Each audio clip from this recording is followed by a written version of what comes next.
Maestro.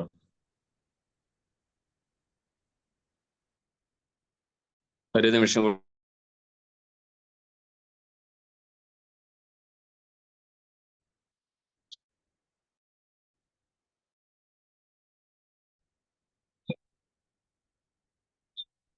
പ്രാർത്ഥിക്കാം. കർത്താവേ, സ്നേഹവാനായിരിക്കണമേ. യേശുവിനോട് ഇതിന്റെ ഇത് കുറച്ച് സ്ലോ ആണെന്ന് തോന്നുന്നു കേട്ടോ. നന്ദപുരന്റെ ഇത് സ്ലോ ആണ് കാണുന്നത്, ഇതായിട്ട് വരില്ല. സംസാരിക്കുന്നത് വിട്ടു പോകുന്നുണ്ട്. നെറ്റ് സ്ലോ ആണ് നന്ദപുരം.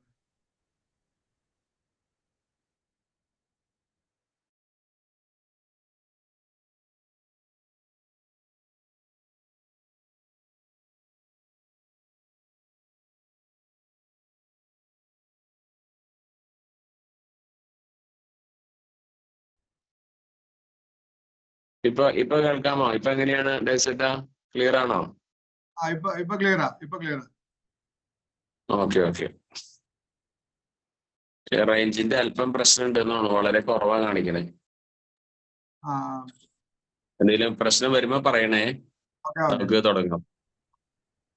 കർത്താവ് നമ്മെ സഹായിക്കട്ടെ. അപ്പോ ഒരു പുതിയ വിഷയം നിങ്ങൾ ഒരുങ്ങി വന്നിരിക്കുന്ന അല്ലെങ്കിൽ പറഞ്ഞിരിക്കുന്ന വിഷയം കർത്താവിലേക്ക് നമ്മൾ അടുപ്പിക്കുന്ന ഘടകങ്ങളെ കുറിച്ചാണ് നമ്മൾ ഇന്ന് വിചിന്തനം ചെയ്യുന്നത്.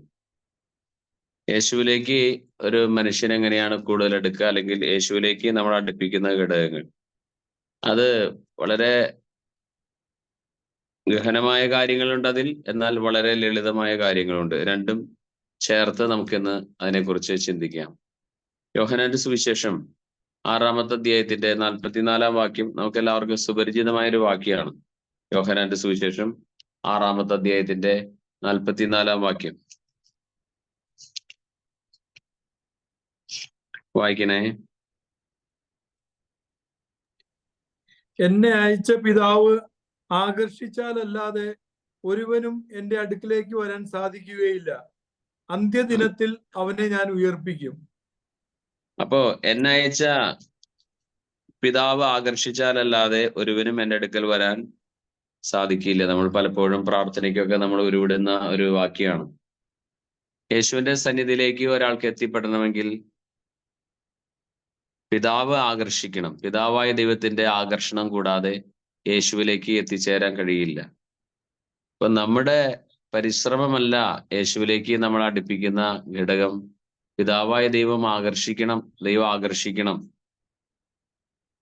ഇപ്പൊ നോക്കുക, വേറെ ചില ആകർഷണങ്ങൾ ഞാൻ ഏതൊരു ക്ലാസ്സിൽ ഓർമ്മിപ്പിച്ചിട്ടുണ്ടെന്ന് തോന്നുന്നു. ഏത് ക്ലാസ്സിലാ ആരോടാ പറഞ്ഞെന്ന് ഓർക്കുന്നില്ല, പക്ഷെ ഞാൻ എവിടെയോ സൂചിപ്പിച്ചിട്ടുണ്ട്.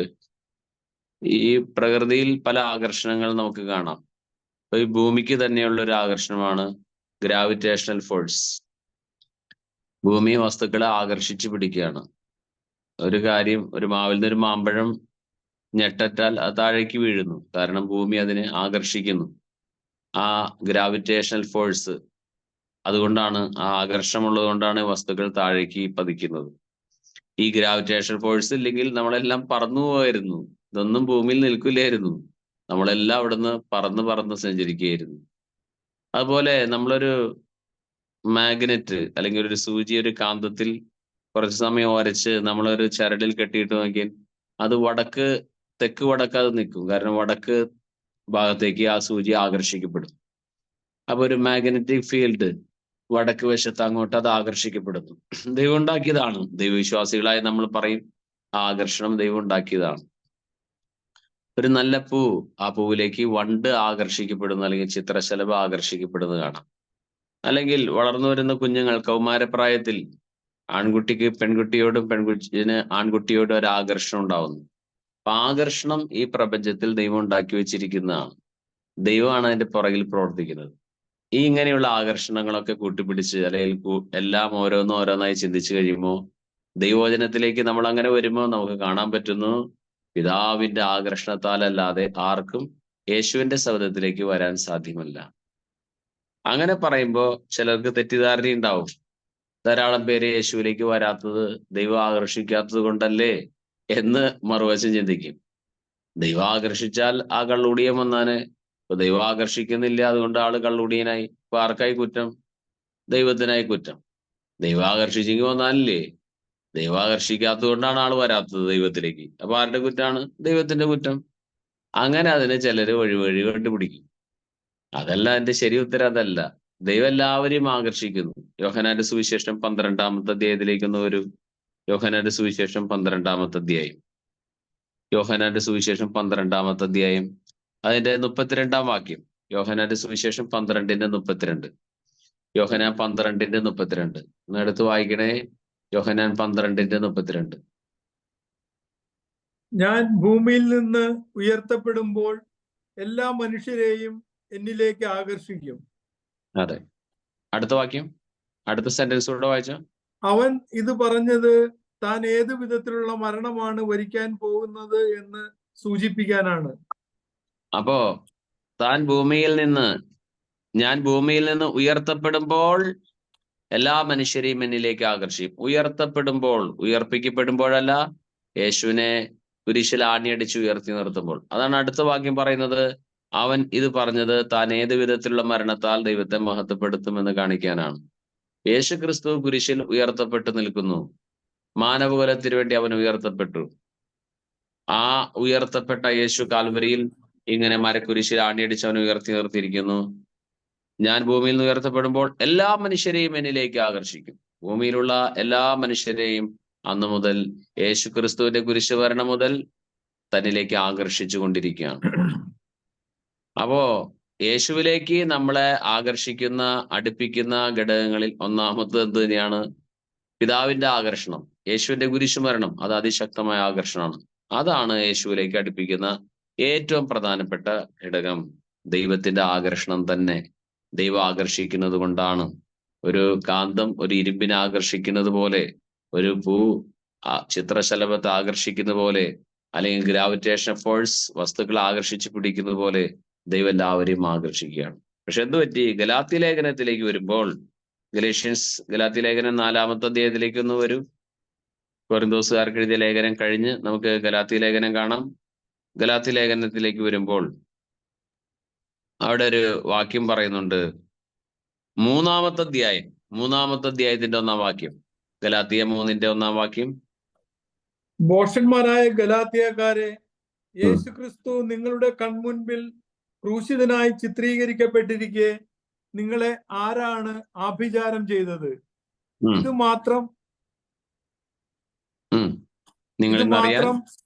മാത്രം നിങ്ങളിൽ നിന്ന് അറിയാൻ ഞാൻ ആഗ്രഹിക്കുന്നു.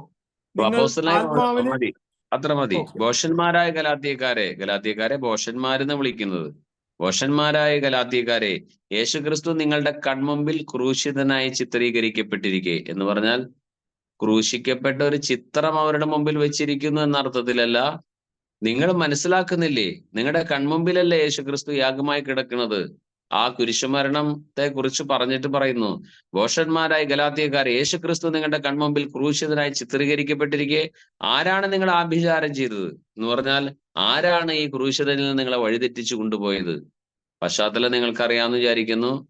ഗലാത്യ ലേഖനം എഴുതപ്പെട്ട ഒരു പ്രത്യേക പശ്ചാത്തലത്തിലാണ്. യേശുക്രിസ്തുവിൽ നിന്ന് അവര് മാറിപ്പോയി. എവിടേക്ക് പോയി? യഹൂദ മതത്തിലെ ആചാരങ്ങളിലേക്ക്. സാബത്താചരണം, അതുപോലെ പരിച്ഛേദനം, പഴയ നിയമത്തിലെ പെരുന്നാളുകൾ, ഇതിലേക്കൊക്കെ അവർ ആകർഷിക്കപ്പെട്ടു പോയി.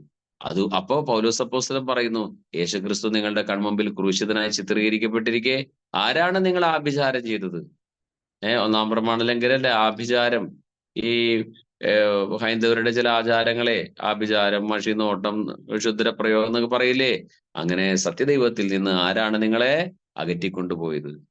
അപ്പോ ഒരു കാര്യം സത്യമാണ്, ഏറ്റവും വലിയ ആകർഷണം, ദൈവത്തിലേക്ക് അടുപ്പിക്കുന്ന ഏറ്റവും വലിയ ആകർഷണം, യേശുവിലേക്ക് അടുപ്പിക്കുന്ന ആകർഷണം യേശു തന്നെയാണ്. അല്ലെങ്കിൽ പിതാവ് നമ്മൾ ആകർഷിക്കുകയാണ്. അതുകൊണ്ടാണ് ദൈവത്തിന്റെ സന്നിധിയിലേക്ക് വരാൻ കഴിയുന്നത്. പക്ഷെ ദൈവം ഇങ്ങനെ ആകർഷിച്ചിട്ടും എന്തുകൊണ്ടാണ് ആളുകൾ ദൈവത്തിലേക്ക് വരാത്തതെന്ന് ചോദിച്ചാൽ അതിനൊറ്റ മറുപടിയുള്ളൂ, മറ്റു പല ആകർഷണങ്ങളിലും നമ്മൾ പെട്ടുകഴിയുകയാണ്. മറ്റു പല ആകർഷണങ്ങളിലും പെട്ടുകഴിയുന്നത് കൊണ്ട് അവർക്ക് ദൈവത്തിലേക്ക് വരാൻ കഴിയുന്നില്ല.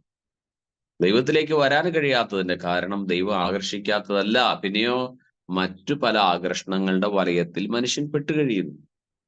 അതുകൊണ്ട് തിന്മയുടെ ജ്ഞാനത്തിന്റെ പുസ്തകം 4:12 എന്റെ മനസ്സിലേക്ക് ഓർമ്മ വരുന്ന വചന സന്ദേശങ്ങളാണ് ഞാൻ അതൊക്കെ പറയുന്നത്. ജ്ഞാനത്തിന്റെ പുസ്തകം 4:12 വാക്യം ഒന്ന് വായിക്കണേ. ജ്ഞാനം 4:12.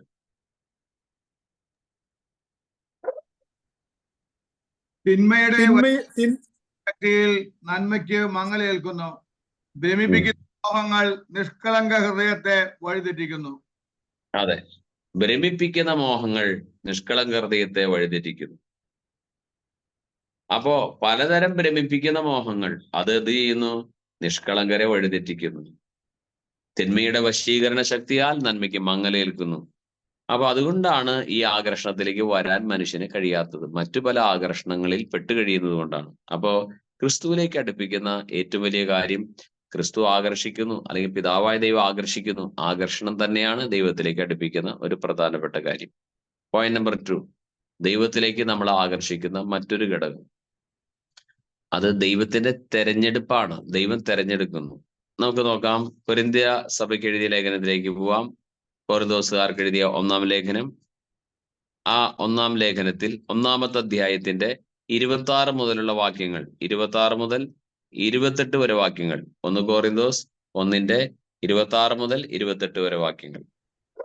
സഹോദരരെ, നിങ്ങൾക്ക് ലഭിച്ചിരിക്കുന്ന ദൈവവിളിയെ പറ്റി തന്നെ ചിന്തിക്കുവിൻ. ലൗകിക മാനദണ്ഡം അനുസരിച്ച് നിങ്ങളിൽ ബുദ്ധിമാന്മാർ അധികമില്ല, ശക്തരും കുലീനരും അധികമില്ല. എങ്കിലും വിജ്ഞാനികളെ ലജ്ജിപ്പിക്കാൻ ലോകദൃഷ്ടിയിൽ ഭോഷന്മാരായവരെ ദൈവം തെരഞ്ഞെടുത്തു. ശക്തമായവയെ ലജ്ജിപ്പിക്കാൻ ലോകദൃഷ്ടിയിൽ അശക്തമായവയെയും. നിലവിലുള്ളവയെ നശിപ്പിക്കാൻ വേണ്ടി ലോകദൃഷ്ട്യാ നിസാരങ്ങളായവയെയും അവഗണിക്കപ്പെട്ടവയെയും ഇല്ലായ്മയെ തന്നെയും ദൈവം തെരഞ്ഞെടുത്തു. അതെ, ദൈവത്തിന്റെ തെരഞ്ഞെടുപ്പാണ്. ദൈവത്തിലേക്ക് അടുപ്പിക്കുന്ന ഘടകങ്ങളിൽ ദൈവം നമ്മളെ തെരഞ്ഞെടുക്കുകയാണ് ചെയ്യുന്നത്. നമുക്ക് വേറൊന്നും ചെയ്യാനില്ല. മനുഷ്യന്റെ ആഗ്രഹമോ പ്രയത്നമോ അല്ല, ദൈവത്തിന്റെ ദയാണ് എല്ലാത്തിന്റെ അടിസ്ഥാനം എന്ന് റോമാലേഖനം 9:16 പറയുന്നുണ്ട്. 9:16 റോമാലേഖനം 9:16 പറയുന്നുണ്ട്. മനുഷ്യന്റെ ആഗ്രഹമോ പ്രയത്നമോ അല്ല, ദൈവത്തിന്റെ ദയാണ് എല്ലാറ്റിന്റെ അടിസ്ഥാനം. അപ്പൊ രണ്ടാമത്തെ ആശയമായിട്ട് ഞാൻ പറയാൻ ദൈവത്തിന്റെ ആത്മാവ് പ്രചോദിപ്പിക്കുന്നതാണ്, ദൈവത്തിന്റെ തെരഞ്ഞെടുപ്പാണ്. ദൈവം തെരഞ്ഞെടുക്കുന്നത് കൊണ്ടാണ് നമുക്ക് ദൈവത്തിലേക്ക് വരാൻ കഴിയുന്നത്. ദൈവം തെരഞ്ഞെടുത്തില്ലെങ്കിലോ? പണ്ടൊരു പാട്ടുണ്ടായിരുന്നു, പഴയ കരിസ്മാറ്റിക് ഗാനത്തിൽ. എനിക്ക് അതിന്റെ മുഴുവൻ വരികൾ അറിഞ്ഞുകൊണ്ട് ഒരു വഴി, കർത്താവ് ധ്യാനം നൽകുന്നില്ല എങ്കിൽ ജീവിതം കൂരിരുളായി തീരും. ഒരു പാട്ടിന്റെ വരിയിൽ പെടുന്ന അതിന്റെ ആരംഭം, കർത്താവ് ഭവനം പണിയാതെ വന്നാൽ എന്നാണ് ആ പാട്ടിന്റെ ആരംഭം. ഡേവിസേട്ടനൊക്കെ ഒരുപക്ഷെ അറിയാതിരിക്കും, ഡേവിസേട്ടൻ പാട്ട് പാടുന്ന ആളാണ്. അപ്പോ കർത്താവ് ധ്യാനം നൽകാതിരുന്നാൽ ജീവിതം കുരിരുളായി തീരും. കർത്താവ് നൽകണം, എന്നാലേ ആ ജീവിതത്തിൽ വെളിച്ചവും അനുഗ്രഹവും വരുള്ളൂ. ഇതുപോലെ ദൈവത്തിലേക്ക് നമ്മെ അടുപ്പിക്കുന്ന ആദ്യത്തെ ഘടകം ഞാൻ പറഞ്ഞു കഴിഞ്ഞു. എന്താണ്? ദൈവം നമ്മളെ ആകർഷിക്കുന്നു. ആകർഷിക്കുന്നത് കൊണ്ടാണ് യേശുവിലേക്ക് വരാൻ കഴിയുന്നത്. അല്ലാതെ നമ്മളുടെ പരിശ്രമം കൊണ്ടല്ല ദൈവത്തിലേക്ക് പോകുന്നത്. ദൈവത്തിന്റെ ആകർഷണം കൊണ്ടാണ് നമ്മൾ അവിടുത്തെ സന്നിധിയിലേക്ക് അടുക്കുന്നത്. 1. 2, ദൈവം നമ്മളെ തെരഞ്ഞെടുക്കുന്നത് കൊണ്ടാണ് നമുക്ക് ദൈവത്തിലേക്ക് പോകാൻ പറ്റുന്നത്. അതാണ് അവിടെ എഴുതിയിരിക്കുന്നത്. 1 കൊരിന്തോസ് 1:26 മുതൽ, സഹോദരരെ, നിങ്ങൾക്ക് ലഭിച്ചിരിക്കുന്ന ദൈവവിളിയെ പറ്റി തന്നെ ചിന്തിക്കുവിൻ. ലൗകിക മാനദണ്ഡം അനുസരിച്ച് നിങ്ങളിൽ ബുദ്ധിമാന്മാർ അധികമില്ല, ശക്തരും കുലീനരും അധികമില്ല. എങ്കിലും വിജ്ഞാനികളെ ലജ്ജിപ്പിക്കാൻ ലോകദൃഷ്ടിയിൽ ഭോഷന്മാരായവരെ ദൈവം തിരഞ്ഞെടുത്തു. ശക്തമായവയെ ലജ്ജിപ്പിക്കാൻ ലോകദൃഷ്ടിയിൽ അശക്തമായവയും, നിലവിലുള്ളവയെ നശിപ്പിക്കാൻ വേണ്ടി ലോകദൃഷ്ടിയ നിസാരങ്ങളായവയും അവഗണിക്കപ്പെട്ടവയും ഇല്ലായ്മയെ തന്നെയും ദൈവം തിരഞ്ഞെടുത്തു. നമ്മളെ കുറിച്ചാണ് പറയുന്നത്. ദൈവത്തിന് തെരഞ്ഞെടുപ്പായിരുന്നു. എങ്ങനെയുള്ള ആളുകളെയാണ്? ലോകത്തിന്റെ ദൃഷ്ടിയിൽ ഭോഷന്മാരായിട്ടുള്ളവരെ. അങ്ങനെയാ പറയുന്നത്. ലോകം എപ്പോഴും, ഇപ്പൊ നമുക്ക് നോക്കാം, ഒരു ഫാക്ടറിയിലോ അല്ലെങ്കിൽ ഒരു കമ്പനിയിലോ അല്ലെങ്കിൽ ഒരു IT മേഖലയിലോ ആരെയാ ജോലിക്ക് എടുക്കുക? അതിന് ക്വാളിഫൈഡ് ആയിട്ടുള്ള ആളുകളെ മാത്രമല്ലേ എടുക്കുള്ളൂ. അല്ലാത്ത ആളുകൾ ആഗ്രഹിച്ചുകൊണ്ട് ജോലിക്ക് എടുക്കോ? ഇല്ല, ഒരു സ്ഥലത്തും എടുക്കില്ല. അപ്പോ ആ കമ്പനി പറയുന്ന, അല്ലെങ്കിൽ IT മേഖലയിലോ മെഡിക്കൽ മേഖലയിലോ അവരെ ആവശ്യപ്പെടുന്ന യോഗ്യതയുള്ളവരെ എടുക്കുള്ളൂ. എന്നാൽ ഇവിടെ അങ്ങനെയല്ല. ദൈവത്തിന്റെ തെരഞ്ഞെടുപ്പ് അതാണ് ദൈവത്തിന്റെ തെരഞ്ഞെടുപ്പ്. ആരെയാ ദൈവം തെരഞ്ഞെടുത്തിരിക്കുന്നത്? നമുക്ക് എന്ത് ആശ്വാസം നൽകുന്ന വാക്കാ നോക്കിയാൽ, ലോകദൃഷ്ട്യാ ഭോഷന്മാരായവരെ ദൈവം തെരഞ്ഞെടുത്തു. ശക്തമായവയെ ലജ്ജിപ്പിക്കാൻ ലോകദൃഷ്ടിയിൽ അശക്തമായവയെയും നിലവിലുള്ളവയെ നശിപ്പിക്കാൻ വേണ്ടി ലോകദൃഷ്ടിയെ നിസ്സാരങ്ങളായവയും അവഗണിക്കപ്പെട്ടവയും ഇല്ലായ്മ തന്നെയും ദൈവം തിരഞ്ഞെടുത്തു. ഞാൻ ആ വാക്യങ്ങളുടെ അടിയിലൊക്കെ വരയിട്ടിട്ടുണ്ട്. ഞാൻ വരയിട്ട വാക്യങ്ങൾ പറയാം. നിങ്ങളിൽ ബുദ്ധിമാന്മാർ അധികമില്ല.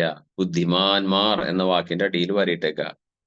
ശക്തരും കുലീനരും അധികമില്ല. ശക്തരുടെയും കുലീനരുടെയും അടിയിൽ വരയിട്ടു. ഇനി അടുത്ത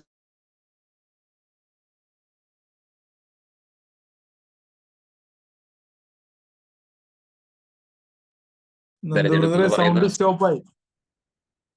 അതെ, പിന്നെ ആരോ ഇതിന്റെ ഇടയ്ക്ക് വിളിക്കുന്നുണ്ട്. വിളിക്കുമ്പോ കോള് ഞാൻ കട്ട് ചെയ്ത് വിടാണ്. അങ്ങനെ കട്ട് ചെയ്ത് വിടുമ്പോഴാണ് ഇത് ബ്രേക്ക് ആവണേ. ഇപ്പൊ കട്ട് ചെയ്ത് വിട്ടു. ഇപ്പൊ ശരിയായിട്ടുണ്ടാവും. ഇപ്പൊ ശബ്ദം ശരിയായില്ലേ? അപ്പൊ ഇനി ആള് വിളിക്കാണ്ടിരിക്കട്ടെ. വിളിച്ചാൽ വീണ്ടും ഇതുപോലെ ബ്രേക്ക് ആവും. ഞാൻ അത് പിന്നെ സൈലന്റ് മോഡിൽ ഇട്ടേനെ. പക്ഷെ കോള് വരൂലോ. പിന്നെ ഫ്ലൈറ്റ് മോഡിൽ ഇട്ടാ ഇത് ഇങ്ങനെ പറയാൻ പറ്റുമെന്ന് എനിക്ക് അറിഞ്ഞുകൂടാ. ഓക്കെ, അപ്പൊ ഇനി കോള് വരില്ല എന്ന് വിചാരിക്കാം. നിലവിലുള്ളവയെ നശിപ്പിക്കാൻ വേണ്ടി ലോകദൃഷ്ടിയെ നിസ്സാരങ്ങളായവയും, നിസ്സാരങ്ങളായി എന്ന വാക്കിന്റെ അടിയിൽ അടിവരയിട്ടു. പിന്നെ അവഗണിക്കപ്പെട്ടവയെയും അതിന്റെ അടിയിൽ വരയിട്ടു. ഇല്ലായ്മ തന്നെയും ദൈവം തെരഞ്ഞെടുത്തു. അപ്പൊ ദൈവം തെരഞ്ഞെടുത്തത് ഇല്ലായ്മയെ, അവഗണിക്കപ്പെട്ടവരെ ഒക്കെയാ ദൈവം തെരഞ്ഞെടുത്തെ. അപ്പൊ ദൈവത്തിലേക്ക് നമ്മെ അടുപ്പിക്കുന്ന ഘടകം എന്താണ്? നമ്മുടെ പുണ്യകർമ്മങ്ങളാണോ? അല്ല. പിന്നെയോ ദൈവത്തിന്റെ തെരഞ്ഞെടുപ്പാണ്. എത്ര മനോഹരാന്ന് നോക്കിയാൽ ദൈവം നമ്മളെ തെരഞ്ഞെടുക്കുകയാണ് ചെയ്യുന്നത്. അപ്പോ രണ്ട് ആശയങ്ങൾ നമുക്ക് കിട്ടി. ആദ്യം നമ്മൾ കണ്ടു, മറക്കരുതേ, ദൈവം നമ്മളെ ആകർഷിക്കുന്നു. യോഹന്നാൻ 6:44 യോഹന്നാൻ 12:32 കണ്ടു. ദൈവം ആകർഷിക്കുന്നത് കൊണ്ടാണ് നമുക്ക് വരാൻ പറ്റുന്നത്. രണ്ടാമത്തെ കാര്യം, ദൈവത്തിലേക്ക് നമ്മൾ അടുപ്പിക്കുന്ന ഘടകം എന്താണ്? ദൈവത്തിന്റെ തെരഞ്ഞെടുപ്പാണത്. ദൈവം തെരഞ്ഞെടുക്കുകയാണ് നമ്മളെ. രണ്ട് കാര്യം ഇപ്പൊ നമുക്ക് ബോധ്യപ്പെട്ടു എന്ന് മനസ്സിലാക്കുന്നു. വചനത്തിന്റെ അടിത്തറയിലാണോ പറയുന്നത്. പലരും പറയാറുണ്ട് എന്റെ മാതാപിതാക്കളൊക്കെ നല്ലവരായതുകൊണ്ട് ദൈവം തെരഞ്ഞെടുത്തു. മാതാപിതാക്കളും നല്ലതായിരിക്കാം, പക്ഷെ അതുകൊണ്ടല്ല തെരഞ്ഞെടുപ്പ്. അങ്ങനെ ചിന്തിക്കാൻ പാടില്ല.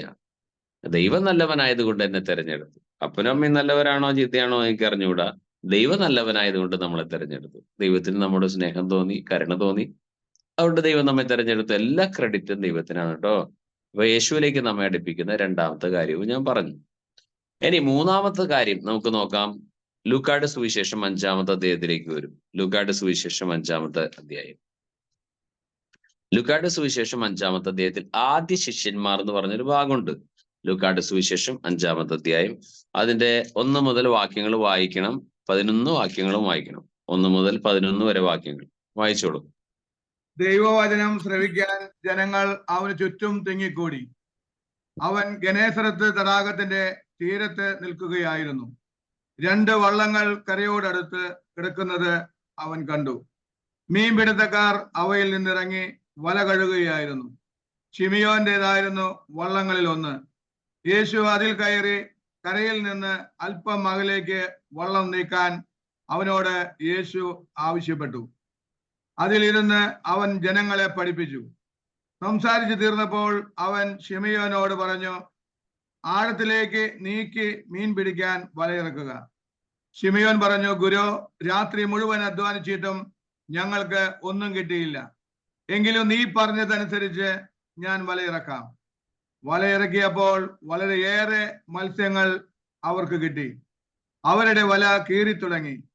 അവർ മറ്റേ വള്ളത്തിൽ ഉണ്ടായിരുന്ന കൂട്ടുകാരെ ആംഗ്യം കാണിച്ച് സഹായത്തിന് വിളിച്ചു. അവർ വന്ന് 2 വള്ളങ്ങളും മുങ്ങാറാകുവോളം നിറച്ചു. ശിമിയോൻ പത്രോസ് ഇത് കണ്ടപ്പോൾ യേശുവിന്റെ കാൽക്കൽ വീണ്, കർത്താവേ, എന്നിൽ നിന്ന് അകന്നു പോകണമേ, ഞാൻ പാപിയാണ് എന്ന് പറഞ്ഞു. എന്തെന്നാൽ തങ്ങൾക്ക് കിട്ടിയ മീനിന്റെ പെരുപ്പത്തെ പറ്റി ശിമിയോനും കൂടെ ഉണ്ടായിരുന്നവരും അത്ഭുതപ്പെട്ടു. അതുപോലെ തന്നെ അവന്റെ പങ്കുകാരായ സെബദീപുത്രന്മാർ യാക്കോബും യോഹന്നാനും വിസ്മയിച്ചു. യേശു ശിമിയോനോട് പറഞ്ഞു, ഭയപ്പെടേണ്ട, നീ ഇപ്പോൾ മുതൽ മനുഷ്യരെ പിടിക്കുന്നവനാകും. വള്ളങ്ങൾ കരയ്ക്കടുപ്പിച്ചതിന് ശേഷം എല്ലാം ഉപേക്ഷിച്ച് അവർ അവനെ അനുഗമിച്ചു. എല്ലാം ഉപേക്ഷിച്ച് യേശുവിനെ അനുഗമിച്ചു. എന്താ കാര്യം? യേശു അവരെ വിളിച്ചു. ശിമ്യോനും അതുപോലെ തന്നെ ശിമ്യോൻ പത്രോസും സെബദീപുത്രന്മാരും ഇവർക്ക് പ്രത്യേകിച്ച് എന്ത് യോഗ്യതയുള്ളത് കൊണ്ടാണ് അവർക്ക് കർത്താവിലേക്ക് അടുക്കാൻ പറ്റിയത്? അവര് മീൻ പിടിച്ച് നടക്കല്ലായിരുന്നേ. യേശു അവരെ വിളിക്കുകയാണ് ചെയ്യുന്നത്, തന്റെ അടുക്കലേക്ക് വിളിക്കുകയാണ്. അപ്പോ ദൈവത്തിന്റെ വിളി, ആ വിളിയാണ് ദൈവത്തിലേക്ക് അടുപ്പിക്കുന്നത്. കർത്താവിന്റെ വിളി, ഈ വിളിയും തെരഞ്ഞെടുപ്പും നമുക്കൊന്ന് വിശകലനം ചെയ്യണം. പക്ഷെ ഇപ്പൊ ആദ്യം തന്നെ നമ്മൾ മനസ്സിലാക്കണം, ദൈവം വിളിക്കുകയാണ്. ആ കടൽ തീരത്തുകൂടെ 5-ാമത്തെ അധ്യായത്തിൽ കണ്ടു, ഗന്നസരത്ത് തടാകത്തിന്റെ തീരത്ത് നിൽക്കുകയായിരുന്നു. അങ്ങനെ കർത്താവോടെ നിൽക്കുമ്പോൾ 2 വള്ളങ്ങൾ കരയോടടുത്ത് കിടക്കുന്നത് കണ്ടു. പിന്നെ യേശു അതിലിരുന്ന് വചനം സംസാരിക്കുന്നു, ആഴത്തിലേക്ക് നീക്കി മീൻ പിടിക്കാൻ പറയുന്നു, മീനിന്റെ സമൃദ്ധി ഉണ്ടാവുന്നു. യേശു ക്രിസ്തു അവരെ മനുഷ്യരെ പിടിക്കുന്നവരാക്കി മാറ്റുന്നു. യേശുവിന്റെ വിളിയാണ്, എന്നെ അനുഗമിക്കുക. യേശു ശിഷ്യന്മാരോടതല്ല പറഞ്ഞ്, എന്നെ അനുഗമിക്കുക, ഞാൻ നിങ്ങളെ മനുഷ്യരെ പിടിക്കുന്നവരാക്കാം. അപ്പോ കർത്താവായ യേശുവിന്റെ വിളിയാണ് കർത്താവിലേക്ക് നമ്മളെ അടുപ്പിക്കുന്നത്. വിളി. ഞാൻ ഈ വിളി എന്ന് പറയുമ്പോ നമുക്ക് ഇപ്പൊ അമ്മ കുഞ്ഞിനെ വിളിക്കുന്നു, അപ്പൻ കുട്ടിയെ വിളിക്കുന്നു, ടീച്ചർ കുട്ടിയെ വിളിക്കുന്നു. ഇങ്ങനെയുള്ള വിളികളെ പറ്റി നമുക്കറിയാം. അല്ലെങ്കിൽ ബൈബിളിൽ നമുക്കറിയാം, മോശയെ വിളിച്ചു, ജെറമിയായെ വിളിച്ചു, എസെക്കിയേലിനെ വിളിച്ചു, സാമുവേലിനെ ശരിക്കും വിളിച്ചു. സാമുവേൽ എന്നുള്ള ശബ്ദം കേട്ട് അദ്ദേഹത്തെ വിളിക്കുന്നതായിട്ട്, ആ ശബ്ദത്തിലൂടെ വിളിക്കുന്ന കാണാം. അപ്പോ ദൈവത്തിലേക്ക് ഒരാൾ അടുക്കുന്ന ഘടകം ദൈവത്തിന്റെ വിളിയാണ്. ദൈവം വിളിക്കുന്നത് കൊണ്ടാണ് നമുക്ക് അവിടത്തേക്ക് അടുക്കാൻ പറ്റുന്നത്, അല്ലാതെ നമുക്ക് ദൈവത്തിലേക്ക് അടുക്കാൻ പറ്റില്ല. ദൈവം വിളിക്കണം. ആ വിളി ആണ് യേശുവിലേക്ക് അടുപ്പിക്കുന്ന ഘടകം. അപ്പൊ ചിന്തിക്കുന്നവർക്ക് ഒരു കൺഫ്യൂഷൻ ഇവിടെ വരും. തൊട്ടു മുമ്പ് പറഞ്ഞല്ലോ തെരഞ്ഞെടുപ്പ്, അതിന് തൊട്ടു മുമ്പ് പറഞ്ഞു ആകർഷണം, ഇപ്പൊ പറയുന്നു വിളി. ഈ വിളിയും തെരഞ്ഞെടുപ്പും, ഈ 2 വാക്ക് ആവർത്തിച്ച് ബൈബിളിൽ വരുന്ന കാണാം. നിങ്ങളുടെ വിളിയും തെരഞ്ഞെടുപ്പും ഉറപ്പിക്കുന്നതിൽ ശ്രദ്ധിക്കുക എന്ന വാക്കൊക്കെ പത്രോസ്ലീഹ പറയുന്നുണ്ട്. എന്താണ് വിളിയും തെരഞ്ഞെടുപ്പും തമ്മിലുള്ള വ്യത്യാസം? വളരെ ലളിതമാണ്.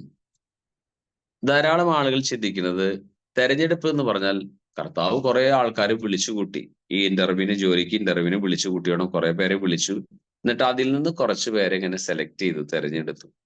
അതാണ് തെരഞ്ഞെടുപ്പ്, വിളിയും തെരഞ്ഞെടുപ്പ് എന്ന് സാധാരണ മനസ്സിലാക്കി വെക്കുക. സത്യത്തിൽ അതല്ല വിളിയും തെരഞ്ഞെടുപ്പ്. കർത്താവ് വിളിച്ചു തന്റെ അടുക്കിലേക്ക്, ആ വിളിക്ക് ആര് പ്രത്യുത്തരം നൽകി, പോസിറ്റീവായിട്ട് റെസ്പോണ്ട് ചെയ്തു, ആ റെസ്പോൺസ് ആണ് തെരഞ്ഞെടുപ്പായിട്ട് മാറുന്നത്. ഇപ്പൊ മാതാവിന്റെ അടുക്കൽ ഗബ്രിയേൽ മാലാഖ വന്നു, സന്ദേശം എന്താണ്? ഉണ്ണിയേശുവിനെ ഉദരത്തിൽ സ്വീകരിക്കാൻ തയ്യാറാണ്. റെസ്പോൺസ് എന്തായിരുന്നു? ഇതാ കർത്താവിന്റെ ദാസി. ആ റെസ്പോൺസ് ആണ് ആ തെരഞ്ഞെടുപ്പായിട്ട് മാറുന്നത്. അല്ലാതെ പരിശുദ്ധ മാതാവിനെ നിർബന്ധമായിട്ട് പിടിച്ചു കൊണ്ടുപോയി യേശുവിന്റെ അമ്മയാവണമെന്ന് പറഞ്ഞു ഇല്ല. വിളിച്ചു, ആ വിളിക്ക് പോസിറ്റീവായിട്ട് റെസ്പോൺസ് ഉണ്ടായാൽ ആ നിമിഷം തെരഞ്ഞെടുപ്പ് കഴിഞ്ഞിരിക്കുന്നു. ഇതാണ് വിളിയും തെരഞ്ഞെടുപ്പും തമ്മിലുള്ള വ്യത്യാസം, അല്ലെങ്കിൽ അതിന്റെ പാരസ്പര്യം അതാണ്. ദൈവം വിളിക്കുന്നു. ഇപ്പോ പത്രോസിനെയും അതുപോലെ തന്നെ സെബദി പുത്രന്മാർ എന്ന് പറഞ്ഞാൽ യാക്കോബ് യോഹന്നാനും, സെബദി പുത്രന്മാർ, ബൊവനർഗസ്, ഇടിമുഴക്കത്തിന്റെ പുത്രന്മാർ എന്നൊക്കെ അവരുടെ പേരുണ്ട്. യാക്കോബിന് യോഹന്നാനെ വിളിച്ചു, ദൈവം വിളിച്ചു. ആ വിളിക്ക് പ്രത്യുത്തരം നൽകിയത് എങ്ങനെയാണ്? വള്ളവും വലയും അപ്പനെയും ഒക്കെ ഉപേക്ഷിച്ച് യേശുവിനെ അനുഗമിച്ചു. ആ അവരുടെ റെസ്പോൺസ് ഇല്ലേ, അതിനെ പറയുന്ന പേരാ തെരഞ്ഞെടുപ്പ്. അത് അവരുടെ ഭാഗത്തു നിന്നുണ്ടായി. ആദ്യം ദൈവമാണ് ഇനീഷ്യേറ്റ് എടുക്കുന്നത്. വിളിക്കൽ ദൈവത്തിന്റെ പണിയാണ്. അതിന്റെ പോസിറ്റീവ് റെസ്പോൺസ് നമ്മുടെ ഭാഗത്തു നിന്നുണ്ടായാൽ അതാണ് തെരഞ്ഞെടുപ്പ്, അല്ലെങ്കിൽ തെരഞ്ഞെടുപ്പായിട്ട് മാറുന്ന ഘടകം. നിങ്ങൾക്കത് മനസ്സിലാവുന്നുണ്ട് എന്ന് ഞാൻ വിചാരിക്കുന്നു. അപ്പൊ 3 ആശയങ്ങൾ നമുക്കിപ്പോ ദൈവവചനത്തിൽ നിന്ന് കിട്ടി. ദൈവത്തിലേക്ക് നമ്മളെ അടുപ്പിക്കുന്ന ഘടകങ്ങൾ ആദ്യം ഞാൻ സൂചിപ്പിച്ചു. യോഹന്നാന്റെ സുവിശേഷം 6-ാമത്തെ അധ്യായത്തിന്റെ 44-ാം വാക്യം, പിതാവ് ആകർഷിച്ചാലല്ലാതെ ആർക്കും തന്റെ അടുക്കലേക്ക് വരാൻ കഴിയില്ല. യോഹന്നാൻ 12:32 കണ്ടു, ഞാൻ ഉയർത്തപ്പെടുമ്പോൾ എല്ലാ മനുഷ്യരും എന്നിലേക്ക് ആകർഷിക്കപ്പെടും. അവൻ ഏത് മരണത്താലാണ് ദൈവത്തെ മഹത്വപ്പെടുത്തുന്ന കാണിക്കാൻ വേണ്ടിയിട്ടാണ് പറഞ്ഞതെന്ന് അവിടെ നമ്മൾ വായിച്ചു. അപ്പോ ആകർഷണത്താൽ ദൈവത്തിന്റെ പക്കലേക്ക് വരും. 2, തെരഞ്ഞെടുപ്പാണ് നമ്മളെ ദൈവത്തിലേക്ക്, യേശുവിലേക്ക് അടുപ്പിച്ചത്. ആ തെരഞ്ഞെടുപ്പ് എങ്ങനെയാണ്? അതാണ് 1 കൊറിന്തോസ് 1:26 മുതൽ വാക്യങ്ങളിൽ കണ്ടത്. ലൗകിക മാനദണ്ഡം അനുസരിച്ച് ബുദ്ധിമാന്മാരോ ജ്ഞാനികളോ കുലീനരോ അധികമില്ല. പിന്നെയോ ആരെ തെരഞ്ഞെടുത്ത? ലോകത്തിന്റെ ദൃഷ്ടിയിൽ ഭോഷന്മാരായിട്ടുള്ള ആളുകളെയാണ് ദൈവം തെരഞ്ഞെടുത്തത്. അതിന്റെ അർത്ഥം നമ്മൾ ഭോഷന്മാരല്ല ആണെന്നല്ല, ലോകദൃഷ്ടിയിൽ ഭോഷന്മാര്, എന്നാൽ ദൈവദൃഷ്ടിയിൽ ശ്രേഷ്ഠന്മാര്. അങ്ങനെയാ നമ്മൾ മനസ്സിലാക്കേണ്ടത് കേട്ടോ. നമ്മൾ കൊള്ളില്ലാത്ത കഴിവില്ലാത്ത ആളുകളായി കാരണം നമ്മളെ തെരഞ്ഞെടുത്തു, അങ്ങനെയല്ല മനസ്സിലാക്കണ്ടേ. ലോകത്തിന്റെ ദൃഷ്ടിയിൽ ഭോഷന്മാര്, ദൈവത്തിന്റെ ദൃഷ്ടിയിൽ ശ്രേഷ്ഠന്മാര്. ദൈവത്തിന്റെ കണ്ണിലൂടെ ദൈവം നോക്കിയപ്പോ നമ്മളെ ശ്രേഷ്ഠന്മാരായി കണ്ടു, ഡയമണ്ട്സ് ആയിട്ട് കണ്ടു, നമ്മളെ ഓരോ പേളായിട്ട് കണ്ടു, അല്ലെങ്കിൽ ഓരോ വജ്രമായിട്ട് കണ്ടു. അതുകൊണ്ടാണ് നമ്മളെ സെലക്ട് ചെയ്തത്. ലോകക്കാര് നോക്കിയപ്പോ ഒരു ഗുണമില്ല. ദാവീദിന്റെ തെരഞ്ഞെടുപ്പിന്റെ സമയത്ത് നമുക്കറിയാമല്ലോ, ജസ്സയുടെ വീട്ടിൽ സാമുവേൽ വരുന്നു പറഞ്ഞു. സാമുവേൽ വന്നു, നിന്റെ മക്കളൊക്കെ ഉണ്ടാവണമെന്ന് പറഞ്ഞു. ജസ്സയ്ക്ക് 8 മക്കളായിരുന്നു. ദാവീദിനെ പരിഗണിച്ചില്ല. ദാവീദിനെ ആടിനെ നോക്കാനായിട്ട് വിട്ടു, അല്ലേ?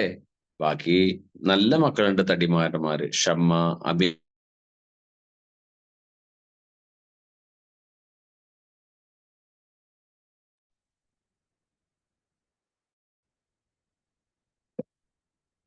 ഓക്കെ, അപ്പൊ നല്ല കരുത്തന്മാരായിരുന്നു. അവരെ ആരെയും തെരഞ്ഞെടുത്തില്ല. അപ്പോ സാമുവേൽ ചോദിക്കണ്ട, ഇനി ഇല്ലേ ആരും? ഇനി ഒരാളുണ്ട്, അവനെവിടെയാ? ആടിനെ നോക്കാൻ പോയിക്കാണ്. അവനെ വിളിപ്പിച്ചു. അവനെ വിളിച്ചപ്പോ കർത്താവ് എന്ന് പറഞ്ഞു, അവന്റെ തലയിലാണ് തൈലം ഒഴിക്കട്ടെ. അതുകൊണ്ടാണ് ദാവീദ് സങ്കീർത്തനം എഴുതിയപ്പോ അദ്ദേഹം എഴുതി, അപ്പനും അമ്മയും എന്നെ കൈവിട്ടാലും കർത്താവ് എന്നെ കൈക്കൊള്ളുന്നു. 27-ാം സങ്കീർത്തനം 10-ാം വാക്യത്തിൽ പറയാൻ കാരണം, അപ്പൻ അവൻ ആടിനെ മേയ്ക്കാൻ വിട്ടു. ആടിനെ മേയ്ക്കാൻ വിടാൻ പാടില്ലായിരുന്നു. അന്ന് പ്രവാചകൻ വരുന്ന ദിവസമായിരുന്നു, അവനെ വിടാൻ പാടില്ലായിരുന്നു. അപ്പം വിട്ടപ്പോ അമ്മയ്ക്കെങ്കിലും പറയായിരുന്നു, അയ്യോ ഒന്ന് കൊച്ചിനെ വിടണ്ട കേട്ടോ, എന്നാ പ്രവാചകൻ വരാന്ന് പറഞ്ഞല്ലേ. അമ്മയും പറഞ്ഞില്ല. അതുകൊണ്ട് അപ്പനും കൈവിട്ടു, അമ്മയും കൈവിട്ടു. അതുകൊണ്ടാണ് സങ്കീർത്തന പുസ്തകത്തിൽ നാം വായിക്കുന്നത്, അപ്പനും അമ്മയും കൈവിട്ടാലും കർത്താവ് എന്നെ കൈക്കൊള്ളും എന്ന് 27-ാം സങ്കീർത്തനം 10-ൽ ദാവീദ് പറയാൻ കാരണം. അപ്പോ ദൈവത്തിന്റെ വിളി വളരെ പ്രധാനപ്പെട്ട ഒരു ഘടകമാണ്. ദൈവം വിളിക്കുന്നു. ദൈവം വിളിക്കുന്നത് കൊണ്ടാണ് നമുക്ക് ദൈവസന്നിധിയിൽ പോകാൻ പറ്റുന്നത്. പലതരത്തിലാണ് കേട്ടോ ദൈവം വിളിക്കുന്നത്, പലതരത്തിൽ. ഇതിനെ കരിസ്മാറ്റിക് ഭാഷയിൽ നമ്മൾ പറയുന്ന പേരാണെന്ന് പകർച്ചകൾ. അങ്ങനെയുണ്ട്. എനിക്ക് വളരെ ഹാർട്ട് ടച്ചിങ് ആയിട്ടുള്ള ഒരു സ്റ്റോറി, സ്റ്റോറി അല്ല, അത് ശരിക്കും ഒരു സംഭവം. തിരുവനന്തപുരത്ത് ഉള്ള ഒരു മണിയൻ എന്ന് പറയുന്ന ഒരു മനുഷ്യൻ, മണിയൻ, അദ്ദേഹത്തിന്റെ ഭാര്യ ശാരദ, അവര് CSI പള്ളിക്കാരാണ്. അദ്ദേഹത്തിന് വിദ്യാഭ്യാസമൊന്നുമില്ല, 2-ാം ക്ലാസ് വരെ കണ്ട സ്കൂളിൽ പോയിട്ടുള്ളൂ. മണിയൻ എന്ന് പറയുന്ന മനുഷ്യൻ എന്നെ ഒരിക്കൽ വിളിച്ചു. ഏറെ വർഷങ്ങൾക്ക് മുമ്പാണ്, നെയ്യാറ്റിൻകര ഭാഗത്ത്. അവിടെ പ്രസംഗിക്കാനായിട്ട് വിളിച്ചു. ഞാൻ അവിടെ പോയി.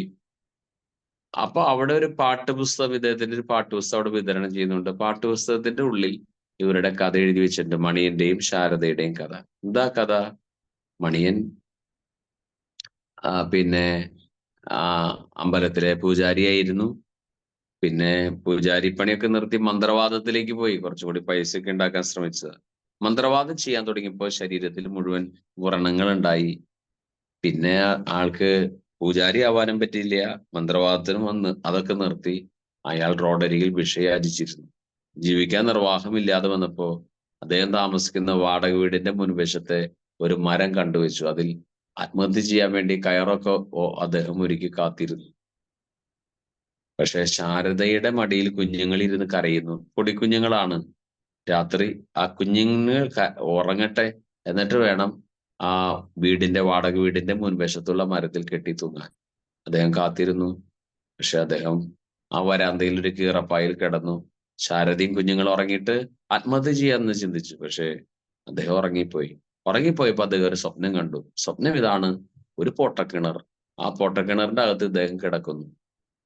പക്ഷേ പൊട്ടക്കിണറിന്റെ ഉള്ളിലേക്ക് ഒരു പ്രകാശം ഇങ്ങനെ ഇറങ്ങി വന്നു. ആ പ്രകാശത്തിന്റെ ഉള്ളിൽ യേശുവിന്റെ മുൾക്കിരീടം അണിഞ്ഞ മുഖം. ആ മുഖം അദ്ദേഹത്തോട് സംസാരിച്ചു: മണിയൻ, ഞാൻ നിനക്ക് വേണ്ടി മരിച്ചതാണ്, നീ ഇനി മരിക്കേണ്ടതില്ല മകനെ. ഞാൻ നിനക്ക് വേണ്ടി മരിച്ചതാണ്, നീ ഇനി മരിക്കേണ്ടതില്ല മകനെ. എന്ത് ദൈവത്തിന്റെ ഇടപെടൽ നോക്കി. അദ്ദേഹം സ്വപ്നത്തിൽ നിന്ന് ഞെട്ടി ഉണർന്നു. അദ്ദേഹം ശാരദയോട് ഉണ്ടായ കാര്യം പറഞ്ഞു. എടി, ഞാൻ ആത്മഹത്യ ചെയ്യാൻ വേണ്ടി കയറൊക്കെ പാത്തു വെച്ചത് കണ്ടോ? നീയും കുട്ടികൾ ഉറങ്ങിയിട്ട് കെട്ടിത്തൂങ്ങാൻ ഇരുന്നാ ഞാൻ. അവള് കുറെ കരഞ്ഞു. എന്നെയും പിള്ളേരെ ഇട്ടിട്ട് നിങ്ങൾ മരിക്കുകയാണെന്നൊക്കെ ചോദിച്ചു. പക്ഷെ ഒരു പ്രത്യാശ എന്താണ്? യേശു ഞങ്ങൾക്ക് പ്രത്യക്ഷപ്പെട്ടു. യേശു അവർക്ക് പ്രത്യക്ഷപ്പെട്ടു. അവർ ധ്യാനം കൂടാൻ പോയി, അവർ മാനസാന്തരപ്പെട്ടു. ആ CSI ഹിന്ദുക്കളായിരുന്നു, അവിടെ CSIയുടെ ബെൽറ്റാണ് കൂടുതൽ. അവർ CSI സഭയിൽ ചേർന്നു. അദ്ദേഹം നല്ലൊരു സുവിശേഷകനായിട്ട് മാറി. അദ്ദേഹം നടത്തുന്ന കൺവെൻഷനിൽ പ്രസംഗിക്കാനും ഞാൻ പോയി. 5000-ഓളം പേരെ അദ്ദേഹം കൺവെൻഷൻ ഒരുമിച്ച് കൂട്ടും. വെറും 2ാം ക്ലാസ് വിദ്യാഭ്യാസമുള്ള മനുഷ്യൻ. യേശുവിന്റെ മരണം വഴിയുള്ള രക്ഷയെക്കുറിച്ച് അദ്ദേഹം പ്രസ്താവിക്കുന്നു. അദ്ദേഹത്തിന് ഇപ്പൊ വലിയ വീടുണ്ട്. ആ വീടിന്റെ മുൻവശത്തെ വാതിലും പുറകുവശത്തെ വാതിലൊക്കെ എപ്പോഴും തുറന്നു കിടക്കുന്നത് കാണാം. അവിടെ ധ്യാനത്തിന് കൺവെൻഷന് വരുന്ന ആളുകൾക്ക് വേണ്ടി വരുന്നവരൊക്കെ പച്ചക്കറി, അരി, കോഴിമുട്ട അതെല്ലാം കൊണ്ടുവരും. എന്നിട്ടോ അത് അന്നത്തെ ധ്യാനം കഴിയുമ്പോൾ എല്ലാവർക്കും വീതം വെച്ച് കൊടുക്കും. ആദിമ ക്രൈസ്തവ സമൂഹം പോലെ. വെറും 2ാം ക്ലാസ് വിദ്യാഭ്യാസമുള്ള ഒരാളെ കർത്താവ് വിളിച്ച്, ആ വിളിക്ക് അദ്ദേഹം പ്രത്യുത്തരം കൊടുത്ത് കണ്ടോ. അദ്ദേഹം അപ്പോൾ വലിയ സുവിശേഷകരായി മാറി, അനേകരെ രക്ഷയിലേക്ക് നയിക്കുന്ന ഒരു സാധു മനുഷ്യൻ. ഞാൻ ട്രിവാൻഡ്രത്ത് ചെല്ലുമ്പോൾ അദ്ദേഹം പറയാറുണ്ട്, ബ്രദർ എപ്പോഴെങ്കിലും വരുമോ ഇവിടെ വരണം, ഇവിടെ വരുന്നവർക്ക് ദൈവവചനം കൊടുക്കണം. കണ്ടോ ദൈവത്തിന്റെ വിളി കണ്ടോ, ദൈവം വിളിക്കുന്നത് കണ്ടോ. ആ വിളിക്ക് അദ്ദേഹത്തിന്റെ പ്രത്യുത്തരം നോക്കി. അങ്ങനെ ആ കൊച്ചു കുടുംബം അനുഗ്രഹിക്കപ്പെട്ടു എന്നാണ് ഞാൻ പറയുന്നത്. ദൈവവേലയിൽ അവര് യോജിച്ച് പ്രവർത്തിക്കുന്നു. അപ്പോ ഞാൻ സൂചിപ്പിച്ചു വരുന്നത് ഈ ഉദാഹരണങ്ങളിലൂടെ പറഞ്ഞാൽ നമ്മുടെ മനസ്സിൽ ശരിക്കും പതിയും. അപ്പൊ അതുകൊണ്ട് ദൈവത്തിന്റെ വിളി, ആ വിളിയാണ് ദൈവത്തിലേക്ക് നമ്മെ അടുപ്പിക്കുന്നത്. ആ വിളി ഞാൻ പറഞ്ഞല്ലോ, ചില തകർച്ചയുടെ അനുഭവത്തിലൂടെ. ഈ മനുഷ്യനെ സംബന്ധിച്ച് എന്താ തകർച്ച വന്നേന്ന് നോക്കിയാൽ, ആത്മഹത്യ ചെയ്യാത്തക്ക വിധത്തിൽ അദ്ദേഹം അത്രയും തകർന്നടിഞ്ഞു, ജീവിക്കാൻ നിവൃത്തിയില്ലാണ്ടായി.